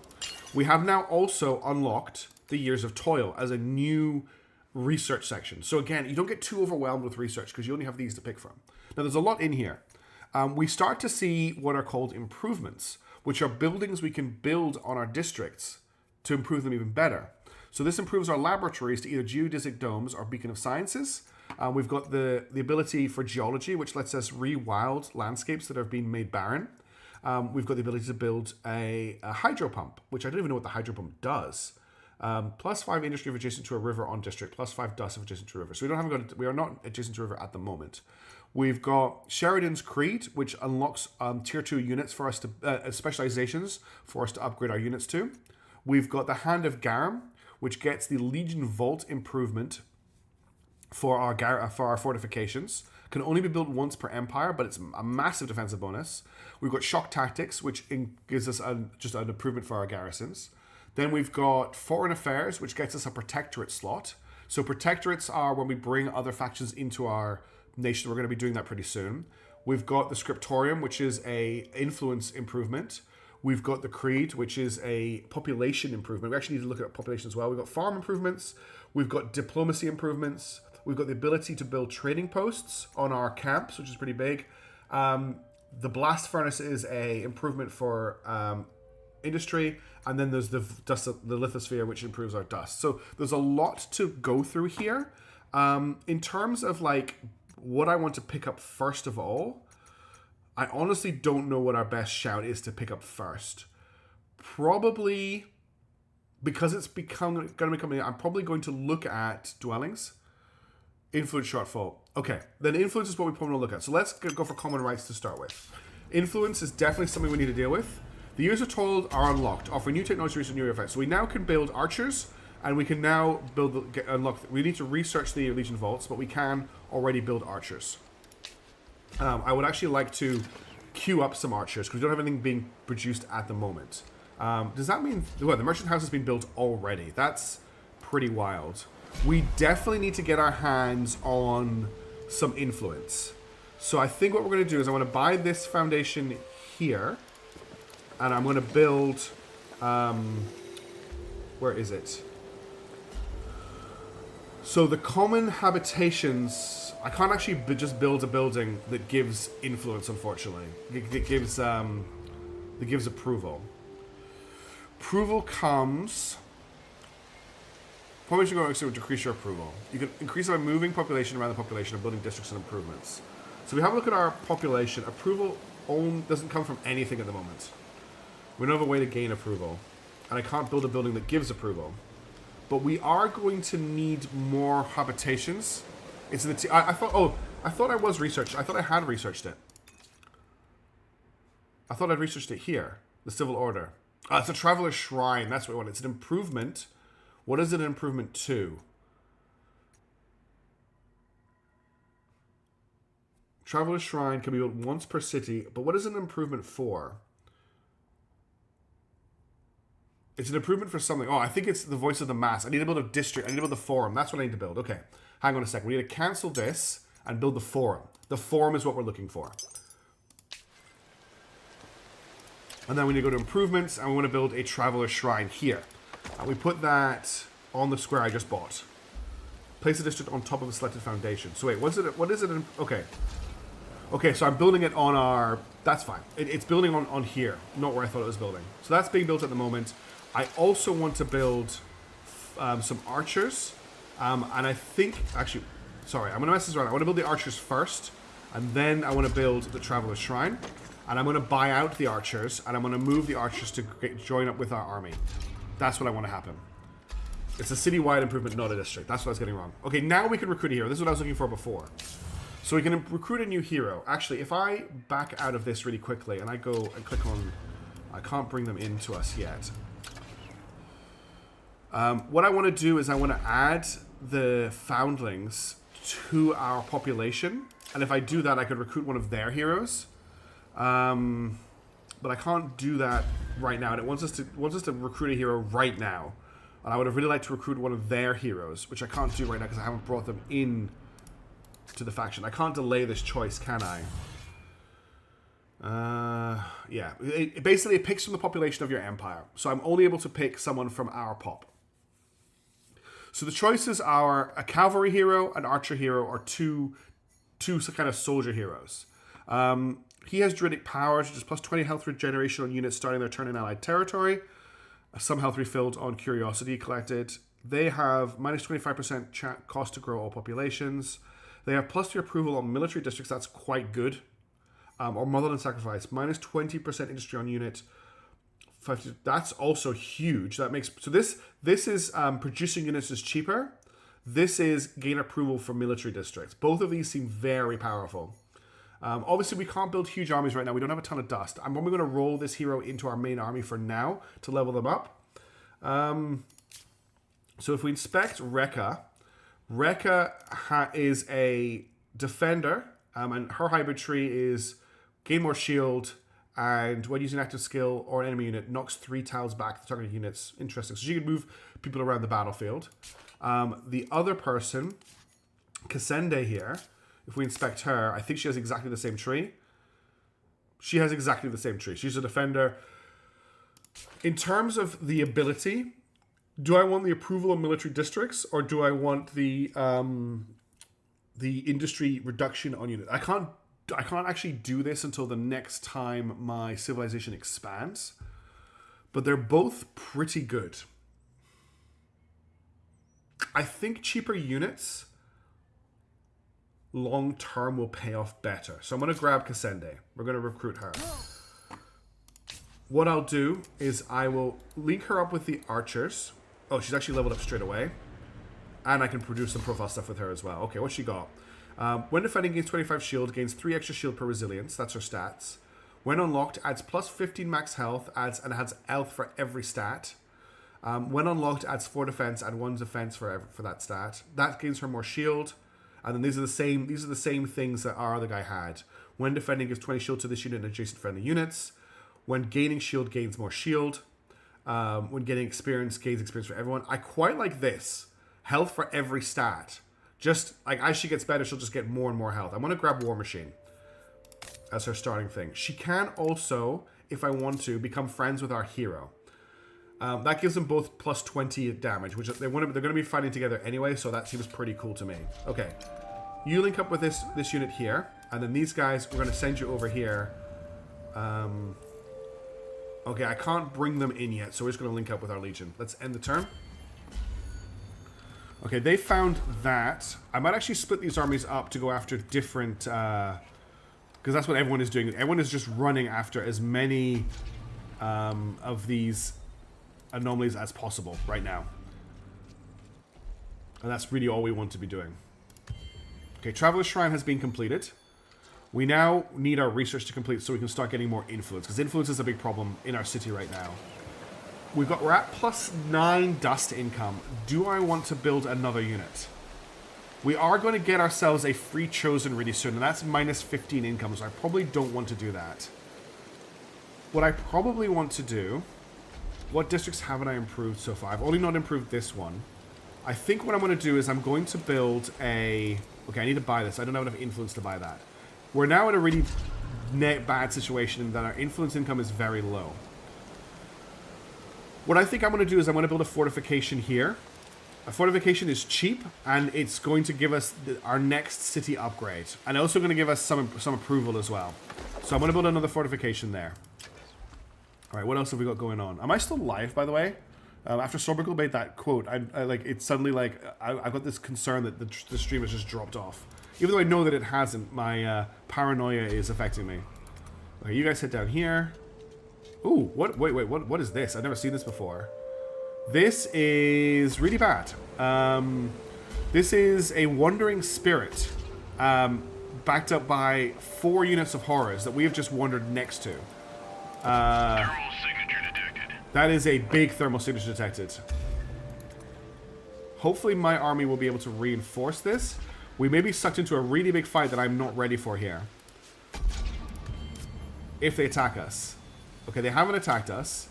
You've encountered the Hydrocorns. Okay, the Hydrocorns are over here. Hydrocorns are...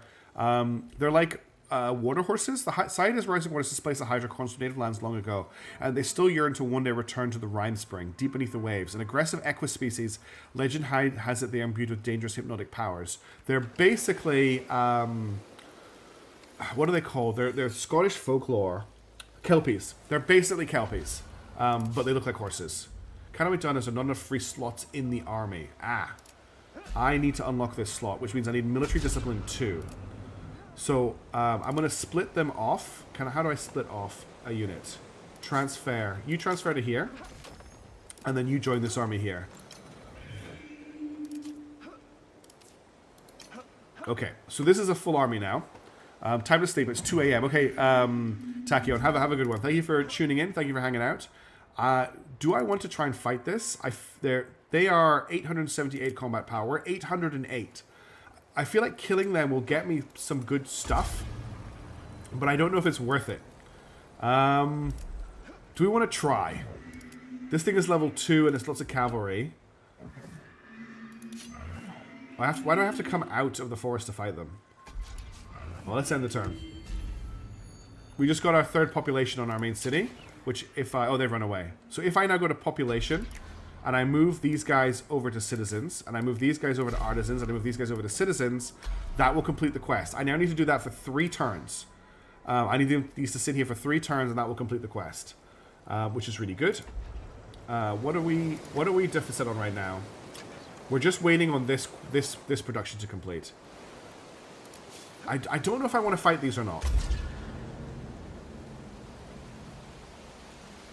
I don't know if it's a good idea to fight them or if it's a bad idea. I'm just gonna sort of queue up some collections. What do we think? You don't. It's a UI problem. Okay. Okay, we're gonna engage them. You have to click on the face you want to attack the game on. The game is very picky about it. Gotcha. So we are slightly lower than them. Let's find out what happens. I cannot instantly resolve this. There's anomalies in this battlefield which might be interesting. I want to manual battle. Now this thing counterattacks by the looks of it. So it has counter. When taking damage, ignore the defensive targeted hero of units. Deals 20 damage to adjacent enemy and it deals 2 extra damage per hero level. So we want to kill this thing with ranged fire as much as possible. It also recovers 30 health per round. And then these things are... Oh, hang on. Need to wait for it to lock. These things are... sometimes I have trouble getting to these windows. There we go. These things are mobile, which gives them 1 less movement point to move. They're cruel, which means they get critical chance. And they have incapacitating attack 2, which means they slow everything. So we're going to have to play this pretty defensively. We'll manual battle this. Oh, okay, I thought I was going to get to do deployment, but I messed it up. We're going to use these trees here as where we're going to try and hold defensively. So we're going to put Kasende in the middle. And then we're going to put our armies around her.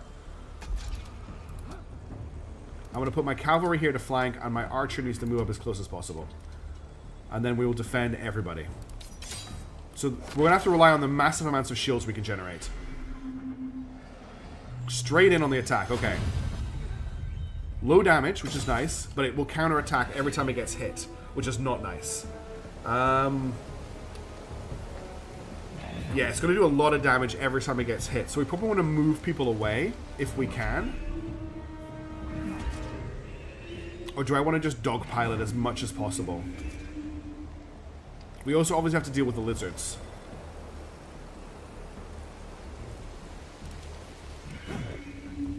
I'm just thinking how much damage everyone's going to take from attacking it. They're going to take 25, 25, 25. So they're going to take 75 damage because they're all standing adjacent to it. Whereas if I move these guys over here, they're not going to take... Well, they'll take damage, so I want to move them here. But that's... Okay.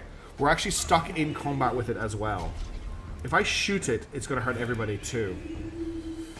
That's kind of crap. I've been lured into its trap straight away. We're just going to take a lot of damage from attacking it, which I'm not a huge fan of.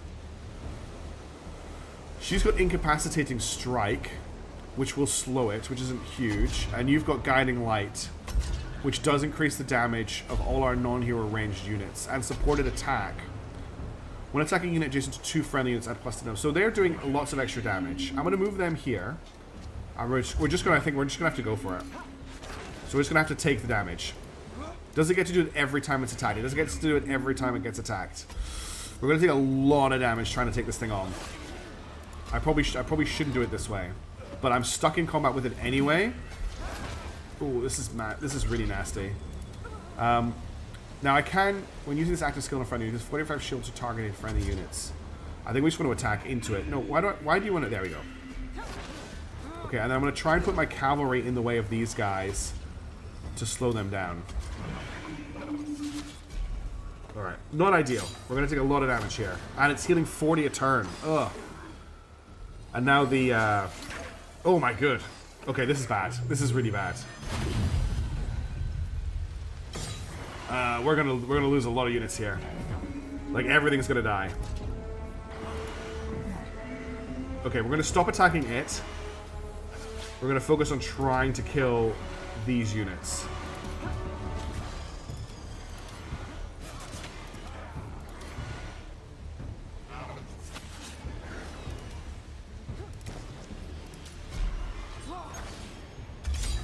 I think we can come out of this. I just have to play this a lot more sensibly. I knew that unit was going to go. We lost our cavalry as well. Okay. Our archers in big trouble because they are no longer able to range attack anybody. There goes one of their units. I'll bring you around here. And then I'm going to force you to step back. Oh, the damage they're going to take from stepping back. Okay, they didn't take as much damage as I thought they would. We might lose our heroes here. Critical. These guys do critical hits. And there goes our hero. Wow, that was a nasty army. Everyone is dead. There's not much I can do. I was going to try and do as much damage to it as I can.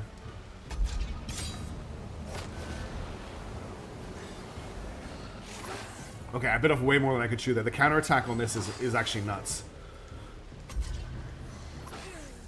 Big oof. That's okay. We take these losses. This is how we learn. We're playing the game for the first time. Never seen this enemy before. Thought I could take it. Read the tooltips. Still thought I could take it. Clearly could not. At least Cassandra here is kicking ass before they go down. If we hold on for 2 more rounds, actually... Never mind. That's them dead. Okay. Now, the heroes aren't dead. The heroes need to recover, but we've lost all of the soldiers. That also leveled them up, which is hilarious. So, both of our heroes will return in 6 turns. We can also pay gold. If I go to the hero window here, I can heal them early for more money. Not the greatest outcome, if we're being completely honest. That could have gone much better. But that's okay. We're going to have to rebuild some more units. So, we've already got 1 archer. So what I want to do is I want to build probably two legionaries. We've got 1 archer. We have 5 slots in an army. So hero, archer, archer, legionary. That's it full as it is. That's all. I'm not going to be able to take cavalry, but the cavalry's a bit weak at the moment. Okay, let's end the turn. We now have the forum, which we really, really need. Interesting. They've just revoked the cartography treaty. That's a very interesting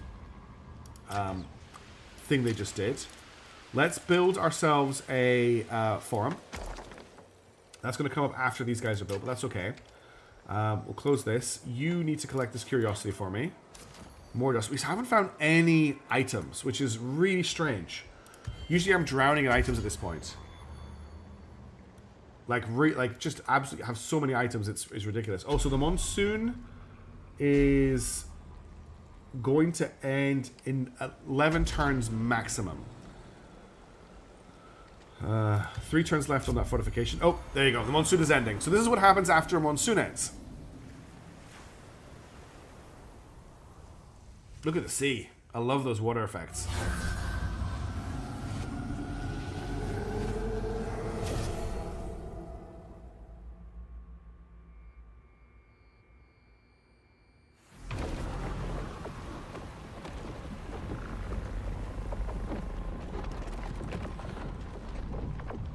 That's fair, Oracle. So now we have Tidefall. And this will happen sequentially throughout the game. The coast has moved further away from us. And more land is now available for us to expand into. There's new territories to expand into. There's new dungeons and things. So the coast is no longer... Oh, Tidefall occurs. Look out for opportunities, new tide territories emerge. Strange disturbing sights may appear, along with grim fortresses that might be what your armies need to test their mettle. So before, the coast was along here. Now, this is all exposed territory. And these tiles are crazy. There's a lattice forest here. It's cursed. It's just new land, basically. There's some anomalies that get revealed under the water as well. There's a lot going on down here. Look at this. Look at this. Ice needles. 10 science. There's an anomaly here that just got revealed by the Tidefall. We'll check that out next. Oh, we've actually found a quest as well. The ruins must have sat on the seabed for eons. The tangled fronds of weeds that would have once floated in the water are now ugly clumps at the base of the pillars. Barnacles still cling to the surface where the patina of green slime relents, and the smell of the sea is intense. A soldier spots movement. Who goes there? Stranger, I would ask you the same question. After all, your soldiers trampled a site of great historical value. I am General Natalia Shaparenko, leader of the Kin of Sheridan. Tell me, why do you dig among the bones of dead civilizations? The Sulusk are far from dead. Like many of us whose histories go far back, they are simply diminished, not extinct. So what have you learnt? Jarosite. My name is Jarosite. My elders claimed the Sulusk Empire once stretched across Saida, magnificent in its cruelty.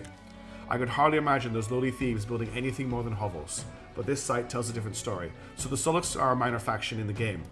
What? Help me excavate, prove you are not simple invaders, and I will tell you what I know of Saida's past, and enrich you in the process to boot. He's a living rock friend, indeed. So, this will give us a speed reduction on Legion. The tooltip was not loading. But it'll also give us black gel boots, which are +1 movement on hero. The other options give us a ton of money and trigger 2 battles, or give us some rare resource. I'm going to assist because I don't want to trigger a battle. My soldiers will help. They'll tell me about Saida. Wonderful. Did you know that Saida was once endless deserts? Only the hardiest creatures could survive. Amatrine myths speak of a great being coming to the world at this time. The legends are unclear as to this being's nature, whether it was born, whether it came from the stars, or whether it was mortal. You tell me myths? It is my belief these myths contain much truth, and that is what I intend to learn. Now, if you'll excuse me, I have work to do. Saedi? Mark Saedi was here? So yeah, Tidefall is pretty impressive. So you can see the land has expanded immensely, and our friends have access to this wonder, which I'm very unhappy about. There's also new sites. There's new minor factions revealed. It's a big upheaval to the world. I really want to get these guys to join our army, by the way. Okay. Our archers are immobile for 2 turns while they help with the excavation. No worries, Sorbical. Thank you so much for tuning in. I'm going to keep playing for at least another half hour, I think. But we'll see how we go. I really appreciate you being here, though. I thank you very much. Okay, let's end the turn. We definitely have a lot to work on. We need to deal with our massive influence negativity. Like, our influence is really bad right now. I want to get these guys out of our territory, but we can't do that until we turn them into territory sectors. Oh, whoa. Okay. If we learn from you, learn from us. Something just happened with our shared research, I think. Common Rights got researched, which is a tier. So they must have finished the tier 2 tech at the same time we did, and then we got a research boost for it. Okay, so we now have the ability to upgrade our forms to scriptoriums. The next thing we probably want to look at, maybe getting the collective will upgrade, or just focusing on upgrades to our units. Getting the Legion Vault sounds very important. This thing here, plus 200 disinfection, plus 50 health on militia, plus 10 defense on militia, can be built once per empire. Maybe not that huge right now. Excuse me. Hydro pumps, we don't have. Hiccuping at river. Maybe actually getting dustalytics or trading posts. Unlocks trader trails. Yeah, I think we're going to get trading posts built next. Get ourselves more income for dust. These guys can now finally move, but someone came and snatched the rarity that was here. But there's provisions down here. So we'll get to them next turn. One of our heroes is back, which is great. We found a minor faction. We found the Consortium. One of the few races willing to risk voyaging across Saida's vast oceans, hearsay has that they enjoy an entente cordiale with the most dominating sea beasts. Not unsurprising, perhaps, given that this cartel is Saida's most accomplished couriers. So these guys, we can talk with them. They are basically pirates, but we also have both of our heroes back, which is great. We're going to equip one of them with the boots we picked up, and that gives them a movement of 4, which means we don't need to worry about having cavalry in the army. I'm going to leave them here while we rebuild our... actually, no, we're going to send them on a mission out to these guys. I want to bribe them into our faction, which is going to cost 200. In exchange for dust, this one village would grant a minor faction unit and be pacified, which means they no longer spawn roaming units, while under protected of a major faction also provide a protectorate bonus.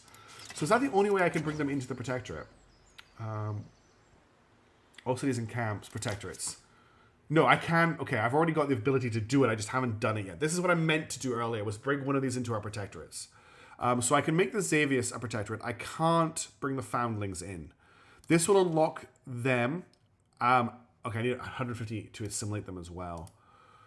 What do these guys give? +4 health per pacified village under protectorate on unit, plus 15 health on unit. So that's just their assimilation effect, but it unlocks the Oculist Infantry. Which game is visually busy on the map? This or Unicorn Overlord? Different ways, I think. So these guys have the Blood Mending skill, which means that when they attack, they restore 35% health to them and adjacent friendly units.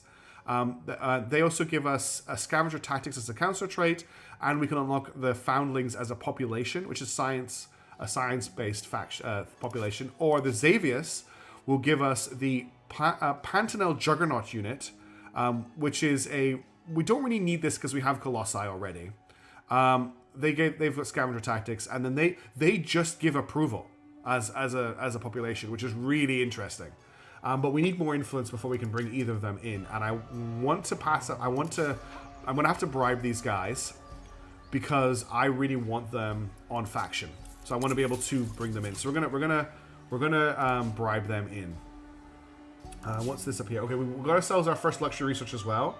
We've got Song Silk, which will give us plus 10 science for 15 turns. So I'm gonna use the booster. We also have Manufacturing Discovered, Hero Revived. Okay, that's all done. What else do we need to sort out right now? We're building stuff. Have 3 Kinner Sheridan artisans in. So why is this? Have I put them in the wrong place? That's what I've done. I've put them into citizens instead of artisans. That was really stupid of me. They need to go here. And then you can go here. That will get us the quest completed. I put them into population rather than artisans. Then we can sort them out so we don't get quite hit so hard on approval. But this has to be here for 1 turn. Okay, let's end the turn. And that's it completed. No, the food production is for one of the minor factions. The noise... Oh, that's right, Army Mason. Yes, I need to increase to get them on side, I need to increase my food production. That's what we'll do this turn. The noise of industry and commerce rise from Frost Coast. Look at the walls, by the way. We built our new fortification. The walls have gotten better. The noise of industry and commerce rise from Frost Coast's main thoroughfare. Beyond, banners flutter in the breeze, and mouth-watering smells drift from the cooking pits. The city thrives, yet some of the kin wear faces grim as thunder. They are angry. Not with you, with Prisia. World travels fast. They know of her defilement. Some are too zealous, I fear. We need to keep her out of the way while she recovers. I will see to it. In general, there's good news. Soon our mighty Chosen will roam far and wide. We have just unlocked a Chosen, which is awesome. So these things have great stats, huge defense, and righteous wrath, which adds damage equal to 50% of their shield, which means you can buff their shield and then they just do extra damage and they're getting defended at the same time. So you have a buffer, which we kind of have in one of our other heroes. It can be pretty good. News of Prisia's expedition to the Mosaic Halls has spread like wildfire. Rumors that she sighted the messianic figure of Garen have only inflamed the kin's anger. Among the most faithful, spurned on by the church, there are calls to the resurrection of the Great Search. Expeditions that sought to find their missing commander all those years ago. Strange forces are afoot in our lands, yet all anyone talks about is our savior Garen. They are afraid. Garen offers them hope. And I do not? Our messiah must have been quite the leader. I wish I'd been old enough to remember her. It does look very Elden Ringy with the walls. Yes, you're right. She was. The tales are embellished, but not ridiculously so. Saida had already strengthened her when she walked into the wilds. And so we are to ignore our fragile state and marshal our efforts into finding her again? How will we make this our true home if we're always waiting on her return, Hadradra? That I don't know. What I know is that most kin see her as our savior. If she were to be found, then all our problems would be solved. Ha! The burden of leadership. The truth is, our resources are stretched thin. We cannot both search for Garen and build our settlements. Stormvale. So we now need to choose to search or build. If we search, we need to do some fights against wild beasts, and we'll gain this circlet that gives +3 might. And the legitimized Suzerain skill, which adds +5 defense to our armies. Damage and defense. Or we can build. We research the Hand of Garen technology, which will get us a massive approval bonus for 10 turns in our city. Honestly, I would rather do this because it trains up our people anyway. So I'm going to confirm the objective choice. Much as it pains me, the settlements will have to wait. The fate of Garen now burdens every kin. That must be our priority. Ideas? I believe Lieutenant Brevez may know something. Ask me. This is a waste of time. It is likely a fool's errand, but... Speak. Near the end, before she disappeared, she was attacked by monsters. She survived but lost her pack.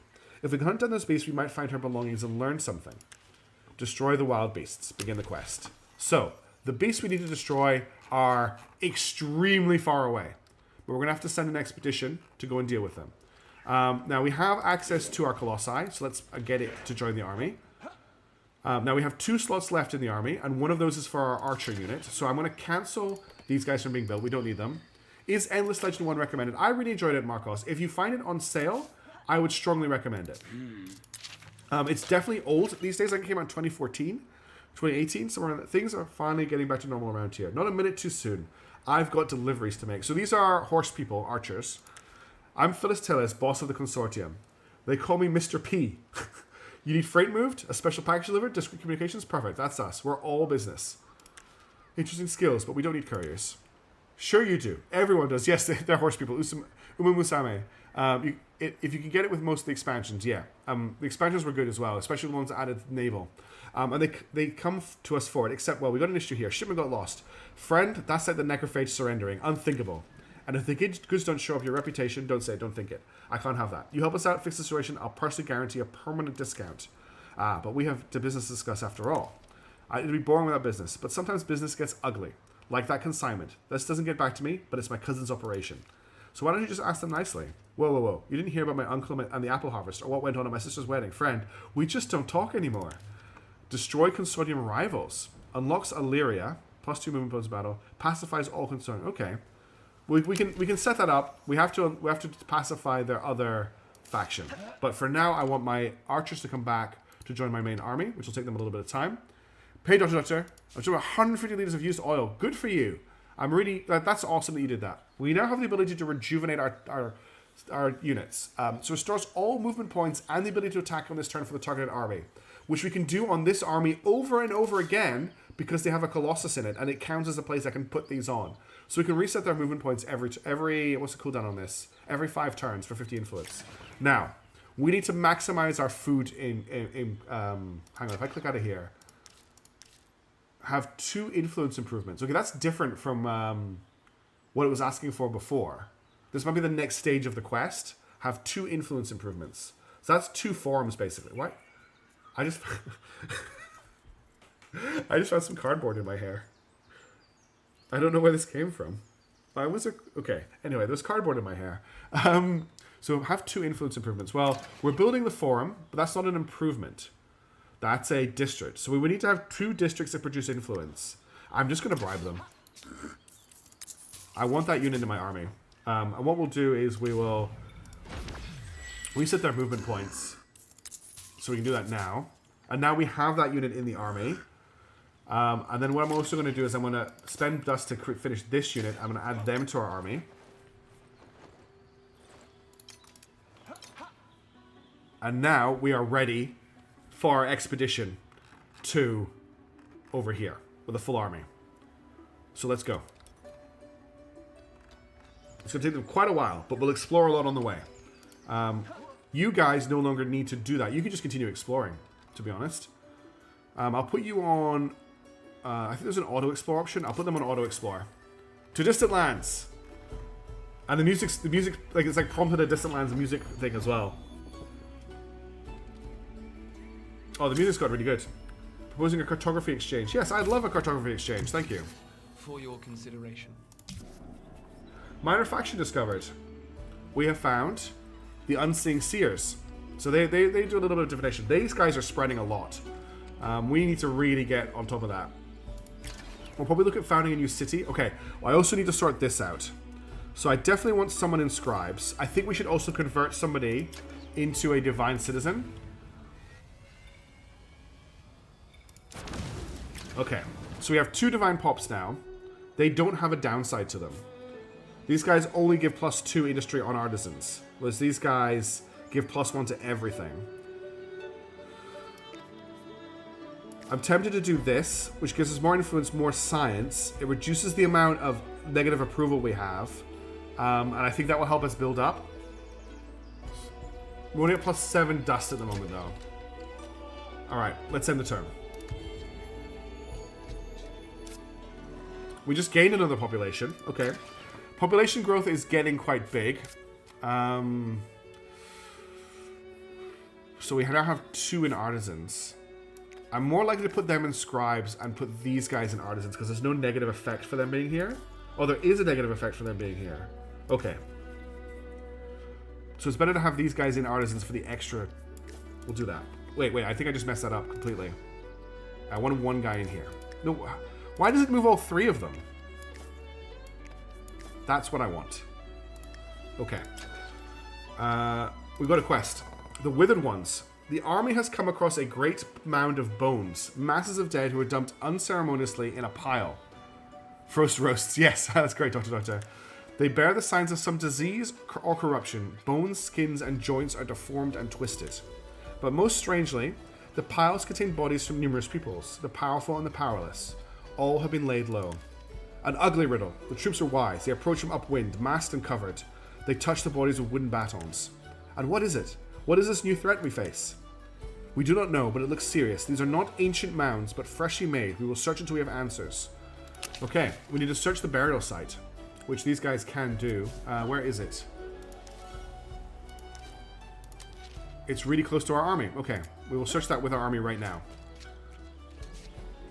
Interesting. They are buried together because they are banded together. They call themselves the Forsaken, all banished by their tribes. Have them take notes, make drawings. If this plague breaks out among our people, we must identify it quickly. Indeed, or we will all become Forsaken. So I've just got a big influence bonus. Minus 50 for treaties. Interesting. Before the Tidefall, Saidi's sea submerged this land, and the smell of seaweed and brine is still strong. A strange traveler garbed in blue and gold prostrates herself on the sand, seemingly in supplication to a beach-tentacled monstrosity. It twitches. Your soldiers approach. Stay back. She is a strange... Ooh. She's got a very interesting look to her. Oh, yeah, chat, you can't see what she looks like.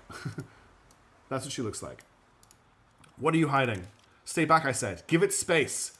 No, tell me, what is this thing? It doesn't look natural. Enough. You insult something magnificent that you do not understand. And why does it glitter? Is that dust? Help me. It needs to be returned to the oceans. The falling seas have left it stranded. Why do you care? Who are you? I am Moria Cupris, priestess of the gods that were and will be. Now is time is of the essence. Will you help me or not? So I can help it, which will get me 15 titanium. I can a gift this glittering shimmy wasted 600 dust and triggers a battle against a horror. Or we can learn much from it and gain 150 science. Honestly, the 15 titanium isn't massive, but it does let us upgrade one of our units. So I think I will grab the assist. Better alive in the seas than dead on the land, I guess. So just prepare a stretcher for the creature. You have my gratitude. Sahada will not forget this kindness. As to more material expression of thanks, I know where you can find mineral riches. Okay. We are also looking out for these resources in general so that we can add them to our faction. For example, there is glass steel down here, which makes it a good location. It's a terrible territory at the moment, but it's a good location for a city in the future so we can get hold of that glass steel.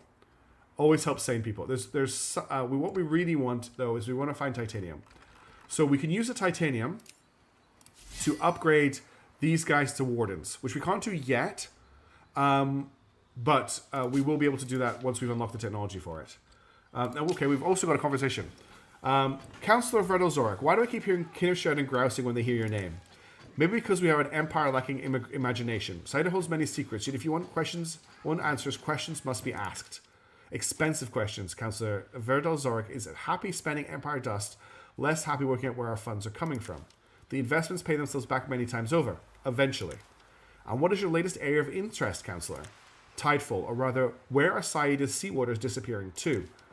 This needs big funds? Of course. We must examine ocean tides, conduct dives, research the exact nature of the waters. Counselor, do you have anything to say? A colossal waste of dust, in my opinion. What matters is reacting to Saida's falling seas, not determining where the waters are going. Who cares? Spoken like a true heathen. Without curiosity, civilization dies. Please, General, approve the research for all our sakes. So I can gain a approval bonus, or for a minus 10 industry negative, all of our units get plus 2 movement points for 10 turns. I'm definitely going to take... that's weird, because this looks like I'm not picking it, but the movement bonus is huge. I'm going to take the movement bonus. The subject of Saidi's filling seas is something we should casually dismiss, but neither can we afford to spend recklessly pursuing answers. So, my gut tells me these falling seas are no natural occurrence, but intimately connected to the legacy of the old ones. Among the materials we found, there must be answers. A fair compromise. Agreed, grudgingly. Okay, so we now have a massive movement bonus on these guys, which is great. Also, all of our units just leveled up. I think, no, that's the movement bonus. Okay, what else do we have? I have nothing being constructed in the city right now. Okay, what are we most looking for? We mostly need food right now. We're actually quite low on food. So I'm going to, can I afford a new foundation? No, I need 55 for a new foundation. Districts I can improve is just this one. So we will add a farm here. But we really need to start saving up our influence. Market researches are done, which is great. That was for money. I'm going to get the farm improvements next. Also, I just realized I can build an improvement for a scriptorium, which gets us more influence. So it's going to cost us 5 glass steel, but that's fine. We've got glass steel. I want to build a scriptorium improvement. And then we're going to continue exploring with these guys. Started a world quest. Shrine to the God Beast. God, we're getting hammered with quests right now. Approaching the camp, the soldiers are intrigued by the sounds of chanting. They discover a strange wicker shrine with several daughters of Boar prostrated at its base. The soldiers drag one of the Boar to her feet, yet she doesn't struggle or cry out, and lets herself be meekly brought before you. The others pay no heed. Who are you, daughter of Boar? My name is Alida. You should leave this place. Alida, I am General X, leader of the kin. Do we intrude on your place of worship? It isn't safe for you here. We are strong and armed. We can take care of ourselves. You, on the other hand, seem equipped with little more than prayer. The beasts are no danger to us. They still remember. What beasts? What do they remember? A few moons ago, a great monster, a god beast, terrorized our village. Many souls were lost, yet that wasn't the worst. Some of the lost came back transformed, inhuman. We pray to the god beast that it might free them of their bondage. Let them rest in peace. But your prayers remain unanswered. It is only a matter of time. Our piety is absolute. Maybe we can help, for a price. You would stop their suffering? For what? The Boar know well the old world, the tombs of the ancient. Share what you know and we will relieve them of their torture. Destroy the fallen daughters of Boar. Okay. That seems like a... Where are the fallen daughters of Boar? We've got so many quests. They're right here. Okay, time to get revenge on those horrors that killed us last time, I think. Let's see how this army works together. Okay, I messed up deployment again. I keep forgetting that I don't get to deploy when I click manual battle. I have to do it before I click manual battle. The Colossus can actually attack this turn, which is hilarious. What's the range on this? Okay. Can I move this but then tell it to attack after it's moved? That's what I would like to do. So, and now I want to select you. Yes, okay. I'll move you to here. And then I'll get you to give him a shield bonus. Okay. Then we're going to move up our soldiers. I will move up these guys who heal everybody around them. And then our archer needs to run up as well. The archer's going to open up... yeah, you got range to shoot. And then you can finish this guy off with your massive colossive power. So he's doing 77 to 92 damage because of his shield. Big robot says smash. And then you can't attack because you've already done something this turn.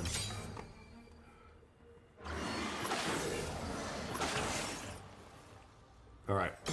So what we can do now is if I move you here and I bring you up to here, you can do damage and heal the units around you. Nice. And then you can move in here. You can attack from here. You probably... Oh, you can get an attack. Nice. And then my archer can hopefully get the killing blow.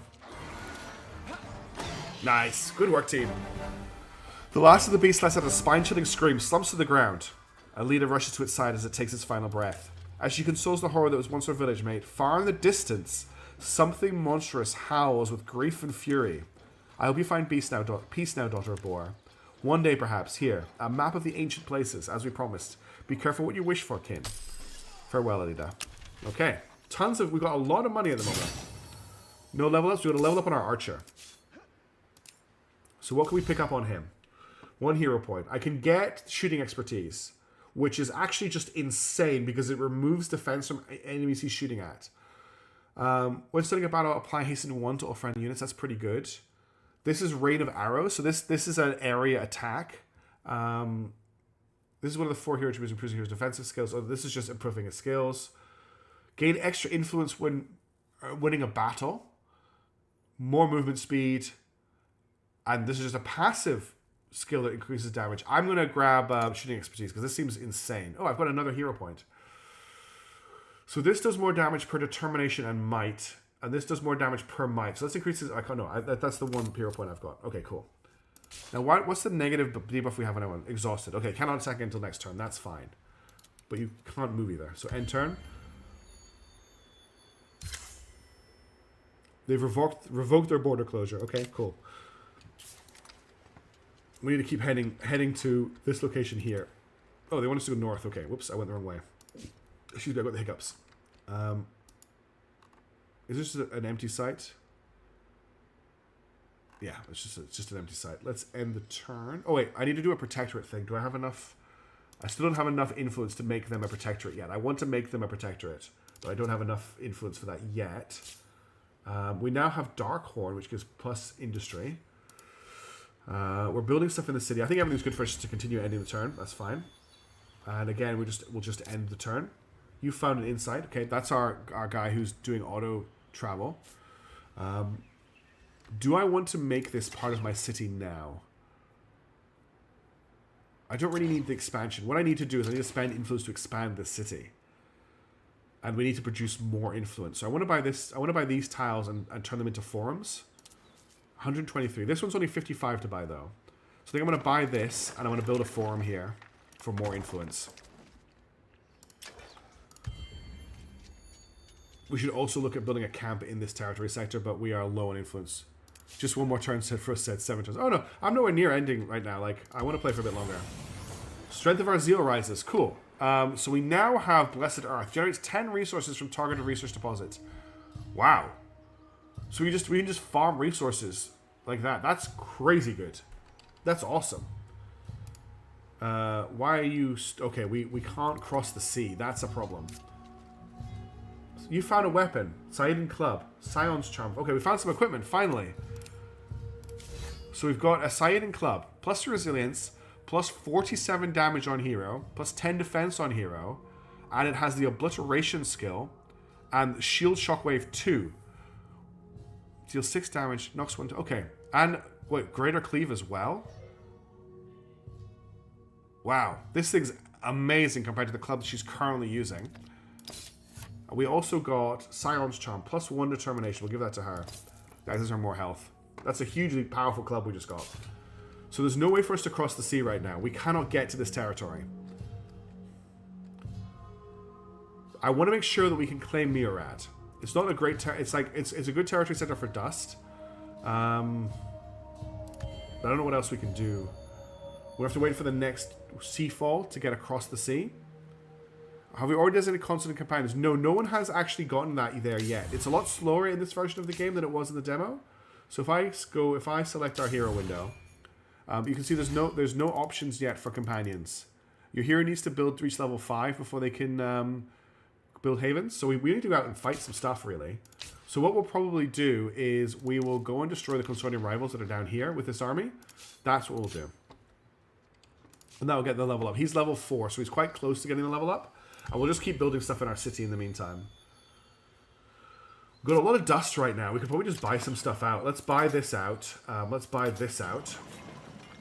Okay, so we're now at plus 47 influence, and we're going at 176, which means I can now buy more foundations. We probably need more food. So I'm going to buy this foundation here, and we're going to build another farm on it. And then what I'll do is we can also... we've got the ability to... oh no, I'm researching the farming improvements right now. So we can't build that yet. Seed bank is now researched. That's what we wanted to research. Okay. When placed the first slot in the construction queue, industry will be converted into food. That's useful to have. In terms of technology, let's get our hands... we do want to build a trading trading post at some point. That's quite high on the list.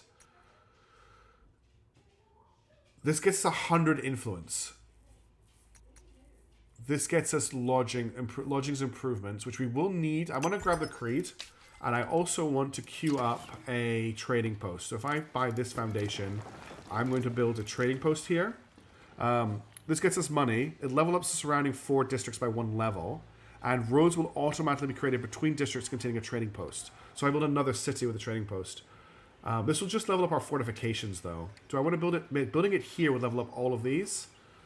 Setting Castivine yams must make for absolutely wild cuisine. Oh yeah, or I could build it here and it'll level up this merchant's district and our advanced laboratory. And then it's got room to level up all of these as well in the future. I think I want to put it here. There's also already money on this tile. So I'm going to put a trading post here. What I'm going to put down here is I'm going to put some communal habitations just to get us more population slots. Our dust income... Oh, I've wandered into a fight. Oh, this is the people we want to fight. These guys are really weak. I'm actually just going to instant resolve this. There's no point fighting it. We're just going to absolutely dominate them. Huh, was I right? Because I was right. Of course I was right. They learned a little respect from my connections. I got my shipment back and my reputation will sparkly clean. Please pleasure doing business with you. Consider yourselves part of the family. My cousin here will keep an eye on things. So we've unlocked a new notable, and that's concluded the quest. Fantastic. On this, acknowledge. Did anyone level up to level 5? No, they didn't. Alright, for now... Oh, there's resources down here that would be good to get our hands on. There's another... this is another... Crystal Dunes. Striking shards thrust from black sands, railing with strange energy. Claim the terror to gain control over this natural wonder, which gives +1 of all tier 2 and tier 3 resources per turn. That seems really good. I think we want to move down here and get ready to claim this area when the next Tidefall happens, if we can. That seems insanely powerful. Okay, that's that improvement built. And we're finally getting ourselves a decent income of influence. So I can start turning these, so I can start attaching these to cities. Now, I can't attach all of them to cities. There are only so many slots for that we can do. The Kid of Sheridan get +1. I think it's 2 slots for cities, if I remember right. I'm not sure where I can check that. Yeah, here we go. We can attach 2 territory sectors. So, what does this city need? I don't think this territory sector is actually that important. This territory sector has lots of science, and this territory sector has lots of dust. So I think these are the 2 that I want. So I'm going to attach this one to the city. And this is now all city territory. And then we're going to attach this one as well. We're not going to attach this one. We want to build a camp here at some point. And yeah, we're going to make this, we're going to have a mining city down here for sure because of this territory. I'd like to build it in this sector here, but we may have to build it like in this sector. Actually, this sector is that sector. Yeah, if we can establish a camp here, it will be very powerful. It's going to struggle to start with, but we have the technology now to kind of specialize it quite a bit. So we'll just keep heading south. Because this wonder is well worth fighting over. There's also a faction down here. We've got the Black Hammers, which are a defensive blacksmith faction. Your borders remain closed to Emperor while theirs are open to you. Okay. I will open my borders with them. We survivors should stick together. Yeah, we'll enact a beneficial borders with them. That makes them like us even more, which makes other things cheaper in the future. So we can do things like a military alliance, we can do deeper collaboration, we can do immigration policy, we can do shared vision, etc. It feels like getting these guys close to us is the right move. Let's see about building a camp down here. Our influence income is finally like really healthy.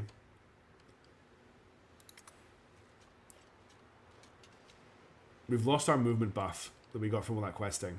Now we are still 20 to 40 turns from the next monsoon, which means we've got quite a while before we're able to turn this into like the mining city it's going to become. But I'm pretty sure that as soon as we establish a city here, we'll start gaining these resources, even though we don't actually technically have access to this territory. There is also, if you look at the map, mines here as well. So this is just a hugely powerful territory sector for influence. The other option is we build a camp in this territory sector here, which has a lot of science and food, and then we just expand into this one with a camp. I think that's actually what I'm going to do. I think we're going to build in this territory sector. This is a better one to establish in and build into this sector here. What's the reminder? Oh, we have enough to protectorate. Excellent. Let's protectorate. I want to protectorate the foundlings. So they're now part of our civilization. We can start generating their population. Do you think the choke point is more defensible? The thing is, it's not always going to remain a choke point. This is very defensible here, but I want the city to sprawl anyway. And we're going to have to deal with these cliffs no matter what, which are going to be annoying for the city sprawl. So I'm pretty happy just to set up here.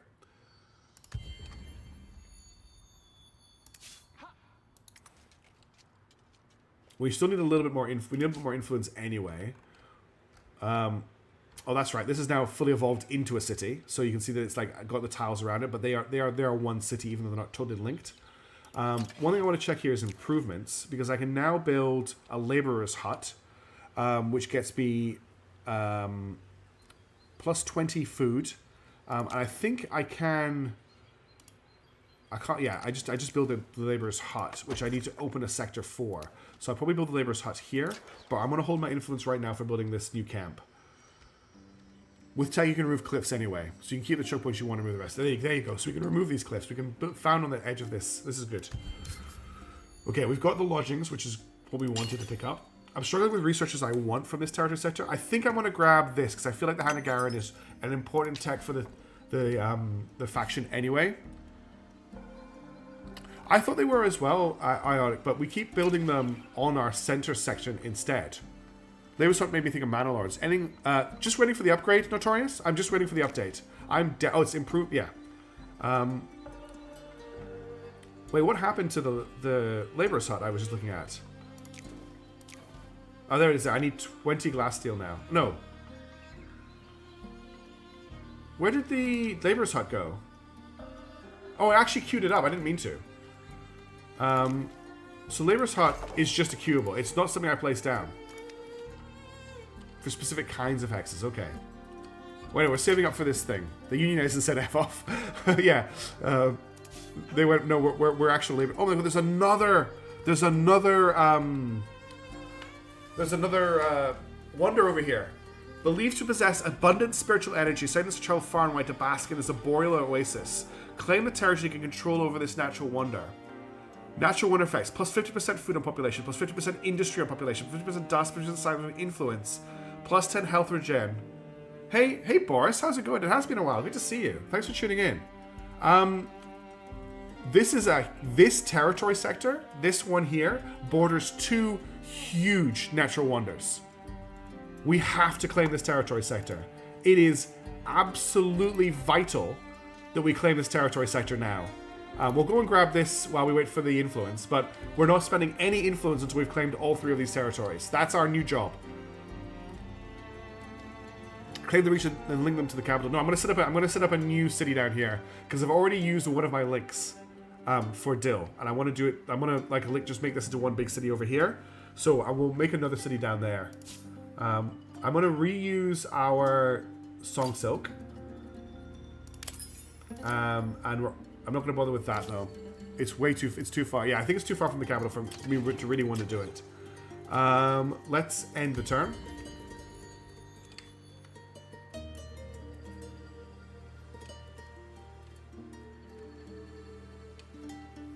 Okay, what are we at? 183. I've got enough to build a camp now. The game says, don't build in this sector. Build in this sector here. I want to claim the middle sector. I think it's really important that we grab the middle sector.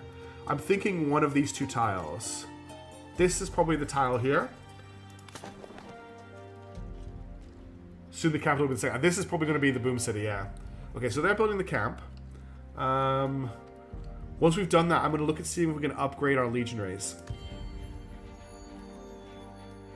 Okay, one more turn until they build the camp.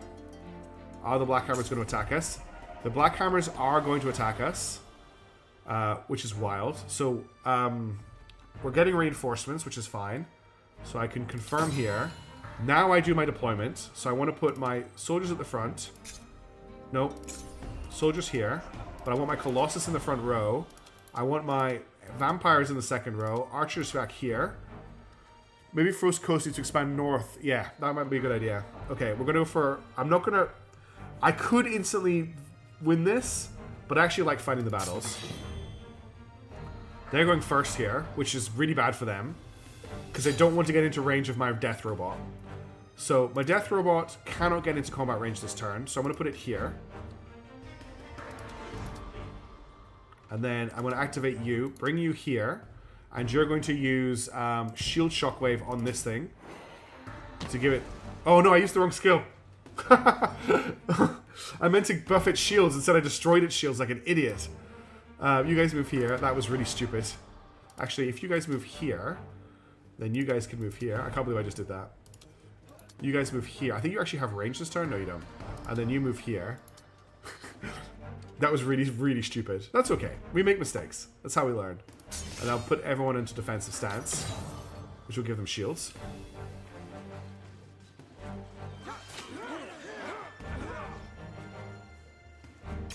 Okay. Let's take this unit out first. And that does the heal. You guys can actually get to here, but let's smash this guy first. Big robot smash. And then you can move... Actually, you can come up to here. And attack from here. And that's that turn done. Took more damage than I really needed to. His expression of confidence. Yeah, look at me hit my robot with my shield. That's how pitiful I find you. So what I can do, right, if I take these guys out with my archers, I can then bring these guys up to here to attack them, and that will heal everybody adjacent to them when they attack. So if I bring them here, then I soften these guys up with these guys, hit them with this. Oh, he crit, damn it. Okay, oh, we got a parrying spear. So that gives us back the shield up skill, but I'm quite happy not to have it right now. I'm liking the extra damage. Okay, our guy still isn't level 5, unfortunately. And we are still building the camp. You were supposed to... Oh, you have built the camp. Excellent. Well, if you can just recuperate them. And we now have the camp. So I can't evolve this into a city until I have 400 influence. But we also need to claim these 2 territory sectors. Now, it's going to cost me 240 to claim this sector. And then it's probably going to cost me 280 to claim. So we're going to have to spend a lot of influence over the next few turns setting this up. But we need these territory sectors. And we can't afford for our allies, in inverted commas, they've built a camp here. So this is a coral grower. This is their version of a camp. What it does is it spreads coral, and they can evolve it into a city over time. So this is their move for down here. They are only 1 territory sector away. I need to claim both of these ASAP. It's actually just hugely important that we do this. Meanwhile, in the city, we are building the communal habitation.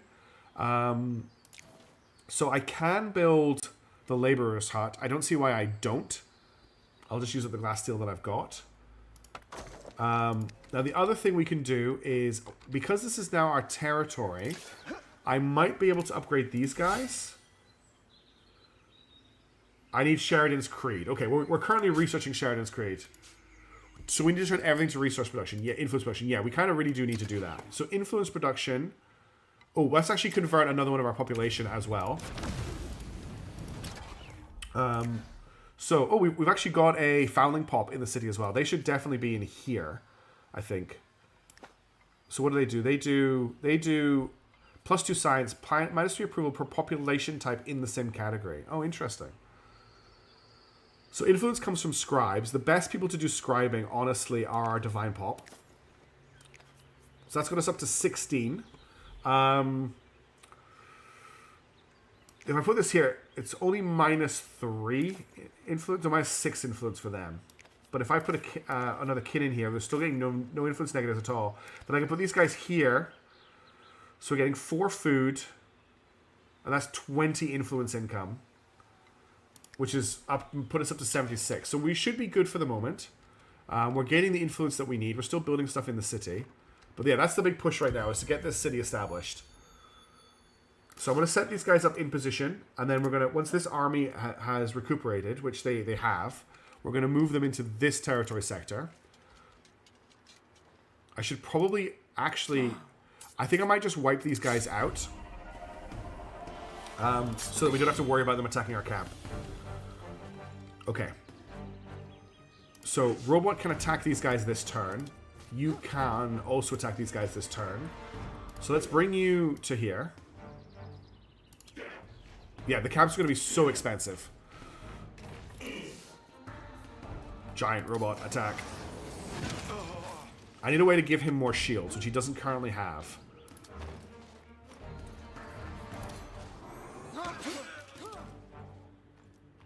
They don't have enough movement points, unfortunately, to get there, but we'll put them there for next turn. And then we'll set the wall up with these guys here so they can't flank around us. And then bring the archer up. And you can shoot at these guys. I need to remember to shoot with the archer. I need to... Hey, mishaps. Excellent. Welcome back. I hope you had a nice time at the park. So I need to remember to attack with my heroes first because both of them have obliteration, which removes the defense of the units they're attacking. Oops, I didn't mean to click out of the combat. So my heroes need to attack first. That's very, very important.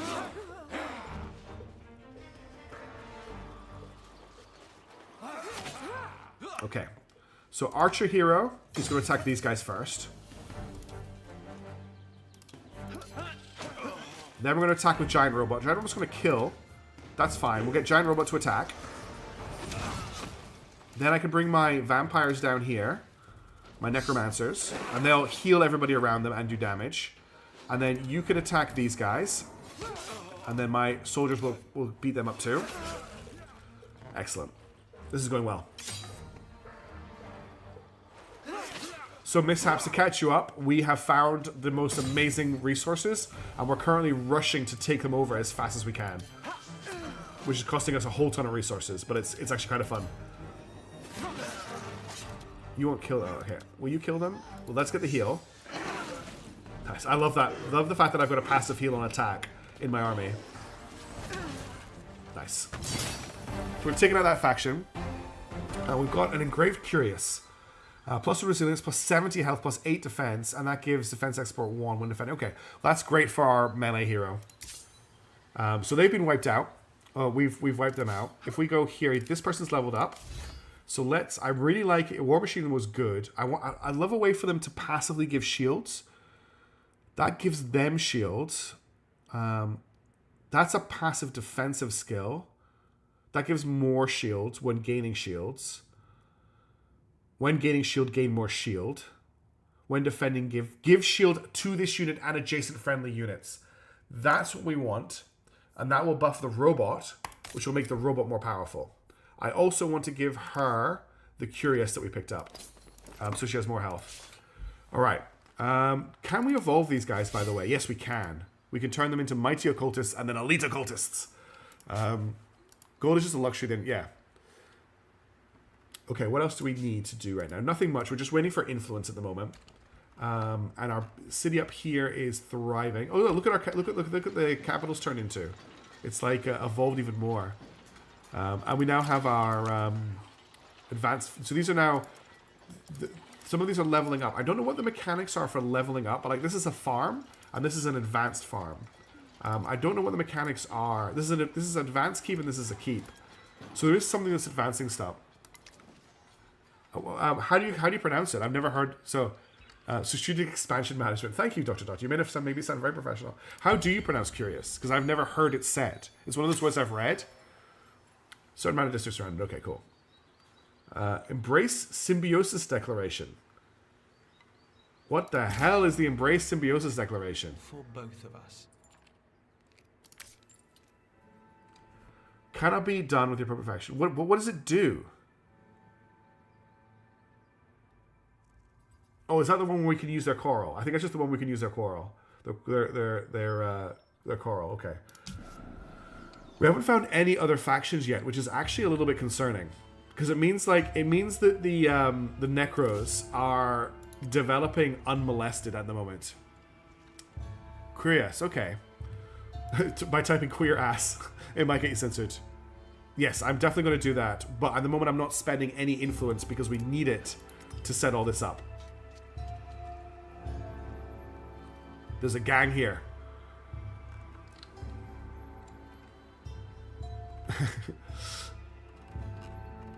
Alright, let's end that term. Oh, our seal just went up again. So now we have access to the healing ability. Fully restores the health of all units in the army. So this is nuts, right? Every 5 turns for 100 influence, I can fully heal any army that has a chosen in it. Which, by the way, this army does. So what could chosen turn into? Architects, great swords, and vanguard swords. Cool. We definitely need this resource so badly. Alright, I think this gang is actually potentially about to challenge me, but I want to head down and grab this resource while we're here. Someone wants to talk to me. They want to talk to me. Bodar Hadadra. Something needs my attention. Our soldiers discovered a rare plant in the loam of the hinterlands. It probably is more privileged too. I need to prove that you said it. Do I look like a horticulturist? This concerns me. Why? This plant leaves contain certain powerful properties. Physically transformative ingested. For the green signs, the equivalent of gold dust. So we can gain a science boost or we can gain a movement boost. We're not actually doing a lot of movement right now, so I'll grab the science boost. Have the leaves picked, dried, and sent to our botanists in Frost Coast. We'll glean their secrets. Cool. You guys continue here. You need to get in position down here to build a camp. We can actually build our first camp now. There are no good territory sectors for this camp. Like, no matter where I build it, the best we're going to get is +4 food. But we'll put it here. So we've now claimed this territory, which is big. So now we just need to build one more camp, which will cost us 240 influence to claim this territory, and we have managed it. And there is a link here. So we can just add all this to this city, and it's going to cost us so much, but it's going to be so powerful. Layers of truth. It is a day like many others in the service of an empire, but in mid-morning, it takes an unexpected turn. Jarosite, the stone-faced Ametrian historian you met at the Solace Ruins, has returned. They arrive in the capital requesting an audience and promising a reward for bending your ear. When you last met, you befriended them. Doubtless they are hoping for the same. This was the guy, remember, that was in the ruins. Thank you for your time. It's Stonefriend. We have little for change comes. Again, it will be a shift in everything, driven by some power uncoiling within Saeda. But yours is merely one opinion. There are others. The monsoons, tidefalls, doom wraiths. We haven't seen any doom wraiths yet. These are omens, not just bad luck. There is something, a common root or cause, and we must know more. We have all seen the signs and wonders. A sign and wonder what they mean. Why do you come here to tell me this? I only ask you to examine your oldest, deepest cellars to see the strata of rocks. I only seek the truth in your oldest sites. It may be buried in your feet. So I get 15 glass steel, or I don't want anyone. I'm going to go for this. Thank you. I hope you will later thank me. We must know more. Find more clues. Find more truths. The rocks tell me this change will touch everything. Be on your way. We will see you are given access to our deepest sites. A small gift of my thanks, King Sheridan. I hope to bring important news when we meet again. Okay, so he's doing his own investigation in the sidelines. I am realizing that green and gold is like a super popular color scheme. Yes, it is. That's really good. Well noticed. Green and gold is very popular. So sort of orange and blue as well is another one. Let's end the turn. Oh. What is happening? The ground may be basalt, but fear not, kin. Sayada's volcanoes are long silenced. Other dangers, however, likely await. Okay. That was a wild little cutscene. Why did that trigger? It's because I ended my turn on basalt? It must be. Or maybe because I built a camp here. Let's grab this resource. A flesh rock mail.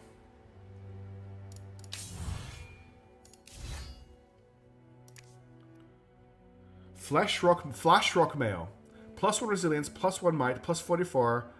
Yeah, we'll give this to you because you haven't got any upgrades. We also have Satan Crystal, which is +2 intuition, but you're using the boots right now, so we'll give this to our other hero. But you're using the +1 determination, so we'll just hold on to it. It's a swimming pool, I don't see a problem. Okay, I want to take out the gang that's here. I want to take these guys out, so we're going to attack the Sharf. The Sharf are like little goblin creatures. The bane of careless travelers, tribes of aggressive, dust-loving ochlings can be found on every isle of Saeda, but their evil reputation masks a sad truth. In reality, they are but pitiful addicts. They are addicts. They're addicted to dust. But I want to take them out. I've got you guys probably just defend this area for me. Okay, the Hand of Garen has been researched. This is a big one, because now we can upgrade our dudes. This is also another one I want to upgrade, because it's more specializations. So we're going to grab Sheridan's Creed, is actually the one I want. Not get Hand of Garen. Hand of Garen is the upgrade. Okay, and I want to take this faction out. So I'm going to move you here. I want to put the hero next to you. Oh. Hero next to you. Oh my goodness, why can't I click properly? Thank you. And then you guys can go here. You guys can go here. Archer behind.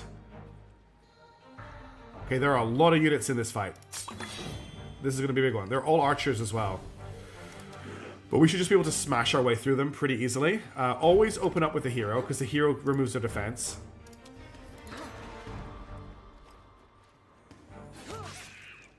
And then we'll come in with this guy for a first turn kill. Giant robot attack. Didn't get the kill. That's okay. We'll finish them off with a ranged attack.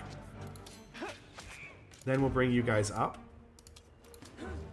And we'll bring you guys up as well. We're going to take a lot of range damage here, but we should just be able to chew through them.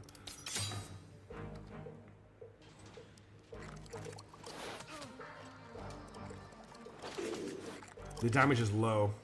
Very low. Ooh, got a crit there. That was nasty.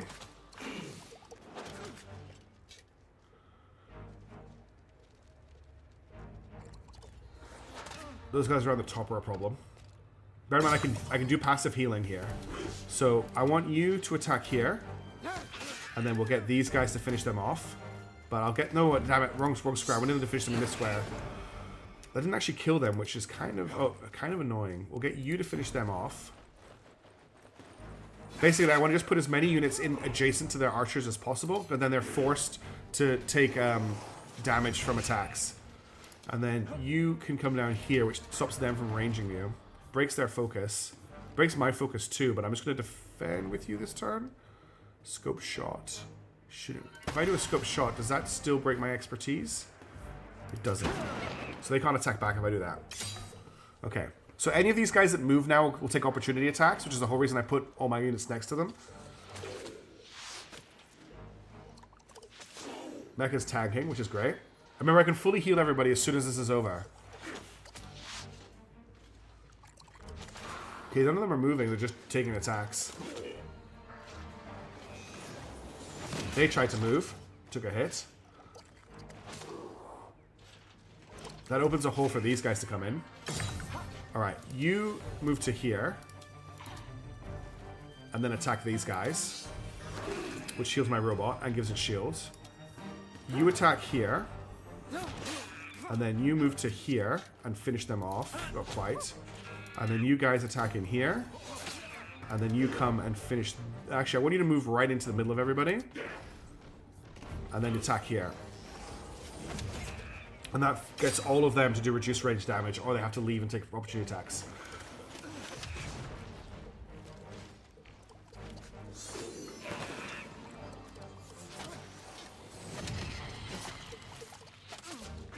Ooh, we're going to lose our robot. Robot down. That's a shame. We'll build a new one.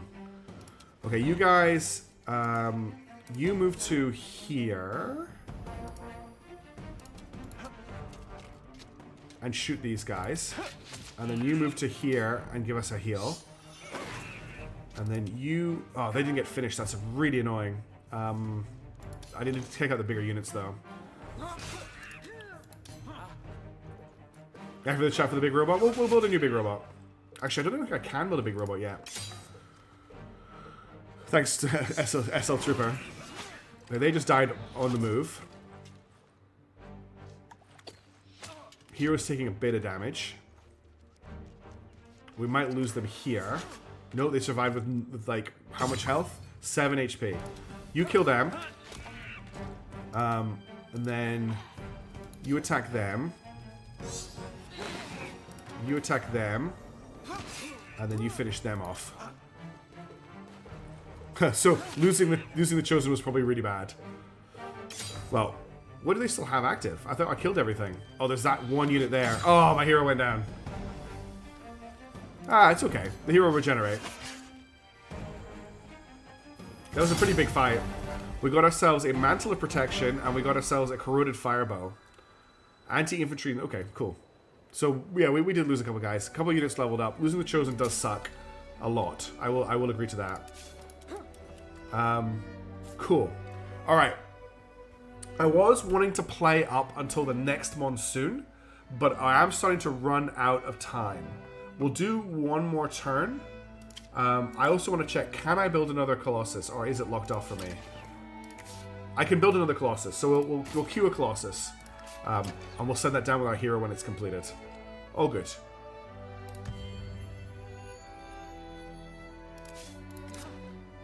Oh my god, there's another 2 towns of them here. It's not. I didn't get rid of them. Rip everyone important. Yeah. So that's built. That's built. We're just waiting on 300 influence to build the camp down here. We just end the turn. And then we've got the 300 to build the camp. This seems like a decent spot, so we'll build it there. And we have managed to secure all of the, what are they called? The wonders that are down here in the south part of the map. Mistakes were made, that's okay. We learn from mistakes. It would be boring if I played this flawlessly. So we now have control of the Swaying Tree of Saida and the Crystal Dunes. And when Tidefall occurs, we can build into this location. So the next thing we want to do is we want to evolve this into a city, which will cost us 400 influence. We're between 9 and 29 turns from the next monsoon. Oh, new terrain type. What was the sea is now the land. Kelp might be salty, kin, but it is perfectly edible. You can eat the seaweed. You will eat the seaweed. Okay, you guys need to just hold for now. And I'm going to get these guys back on Auto Explorer. We have so much money right now. What I'm actually going to do, since we have tons of cash, is just bring you back early. And we'll fast build the Colossus as well. So you two are in an army together. With your territories, can I specialize him right now? Yes, we will indeed upgrade him to an architect. So his health goes from 45. What actually changes here?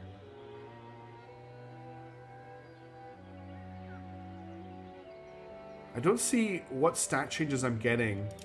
Oh, here we go. He's getting more defense, more health, and he's gaining Seismic Slash as an ability. Well, I do want to do that. There you go. He is now specialized, which is huge for us. Now I want you to head down and rejoin the rest of the army down here. What is my other...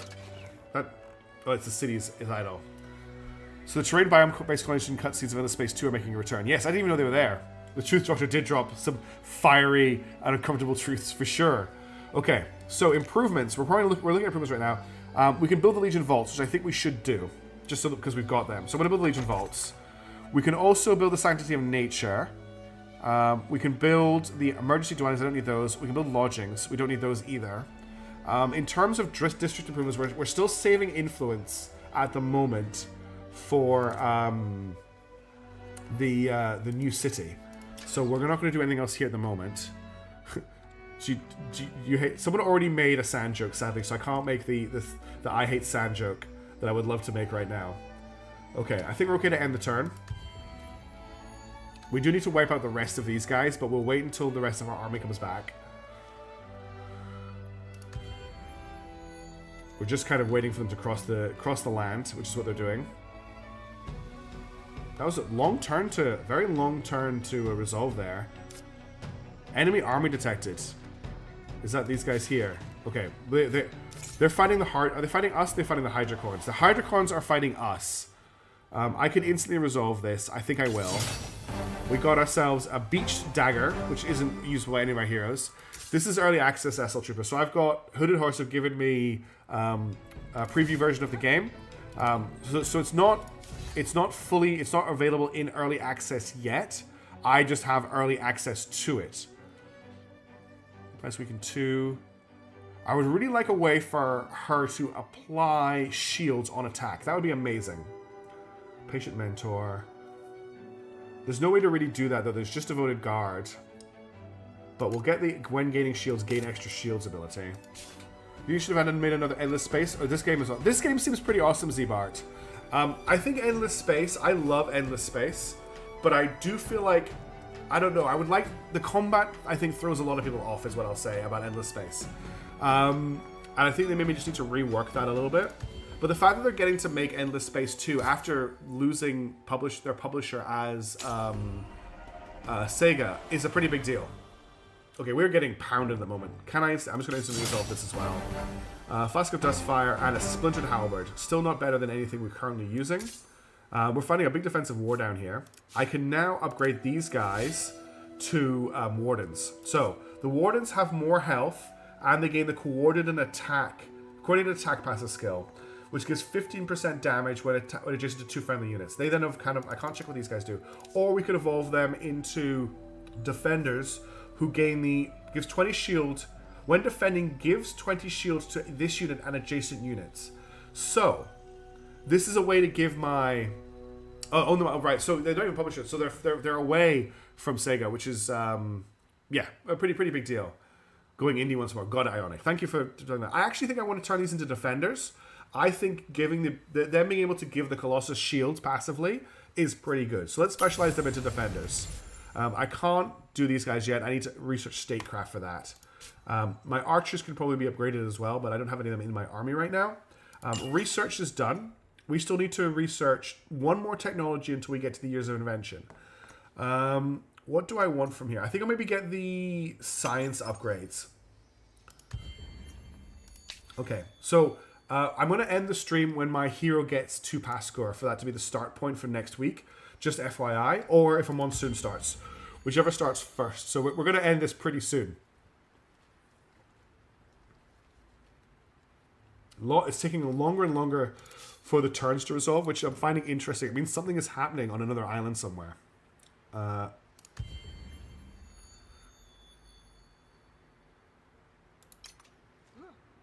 Okay, the army is reformed, which is huge. We actually have enough to turn this into a city. So we now have a city down here, which is a great point, I think, to end the stream. So we now have 2 cities, and we're able to get this ready to go. We've got all the influence we needed. What's my stream schedule? Okay, stream schedule for people who joined for the first time. I will only be streaming Endless Legends 2 at this time. So I started, it is currently 10:32 a.m. for me. I started at 8 a.m. So 2.5 hours ago is my stream for this time slot. And that will be the only time I stream Endless Legends 2 at the moment. On Tuesdays, or Mondays for most people, at European time, what does it translate to? It's around about 6 p.m. I think. No, it's middle of the day for Europe. It's actually a really awkward streaming time, honestly. Oh, thank you very much for the follow, SL Trooper. The subscription, actually. Thank you very much for the subscribe, SL Trooper. I really appreciate that. So I stream Terra Invicta on Tuesdays, but it's at the alternate time slot to this. And then on Thursdays, I'm streaming Expedition 33. So if you want to catch Endless Legends 2, it will be at this time every week in this slot. Because I can't stream more often due to working full-time. But this is where we're going to end this stream. We've come pretty far. We've played out, 72 turns. It's like 4 or 5 a.m. PST Tuesdays. Yeah, this stream is for the Americans. That other stream is for the Europeans. But that's the Terra Invicta stream. It's actually a really badly timed stream. I should do it later if I could. I might be tempted to push it to later and nap, but we'll talk about that at another time. For now, we're going to end here. I've been streaming for 2.5. I've been for almost 3 hours. I unfortunately have to get on with the rest of my day. There's a lot I've got to do today, so I am going to end the stream here. We will save the game, of course. Thank you everybody for tuning in. Thank you for all the advice and the help and everything. I really appreciate it. Endless Legend 2. But I want to keep going with this. I want to see more of the story. I'm enjoying playing as a kid of Sheridan. Thank you, SL Trooper. Thank you everyone for coming along. Like I said, it's been really, really good having you. I always enjoy my Sunday streams. Have a great night, everybody, or good morning, depending on where you are. If you haven't watched it yet, the new Voices of the Void video has some interesting stuff in it. And I will try and get another Inkside video recorded today to release tomorrow if I can. Otherwise, it'll be out on Wednesday. But if I get it recorded today, then I can do another Voices of the Void for Wednesday, which I think people are pretty excited for. All right, I'm going to stop talking because I've been blathering for 2 hours. Have a great day. See you later. Have a wonderful time. Ciao.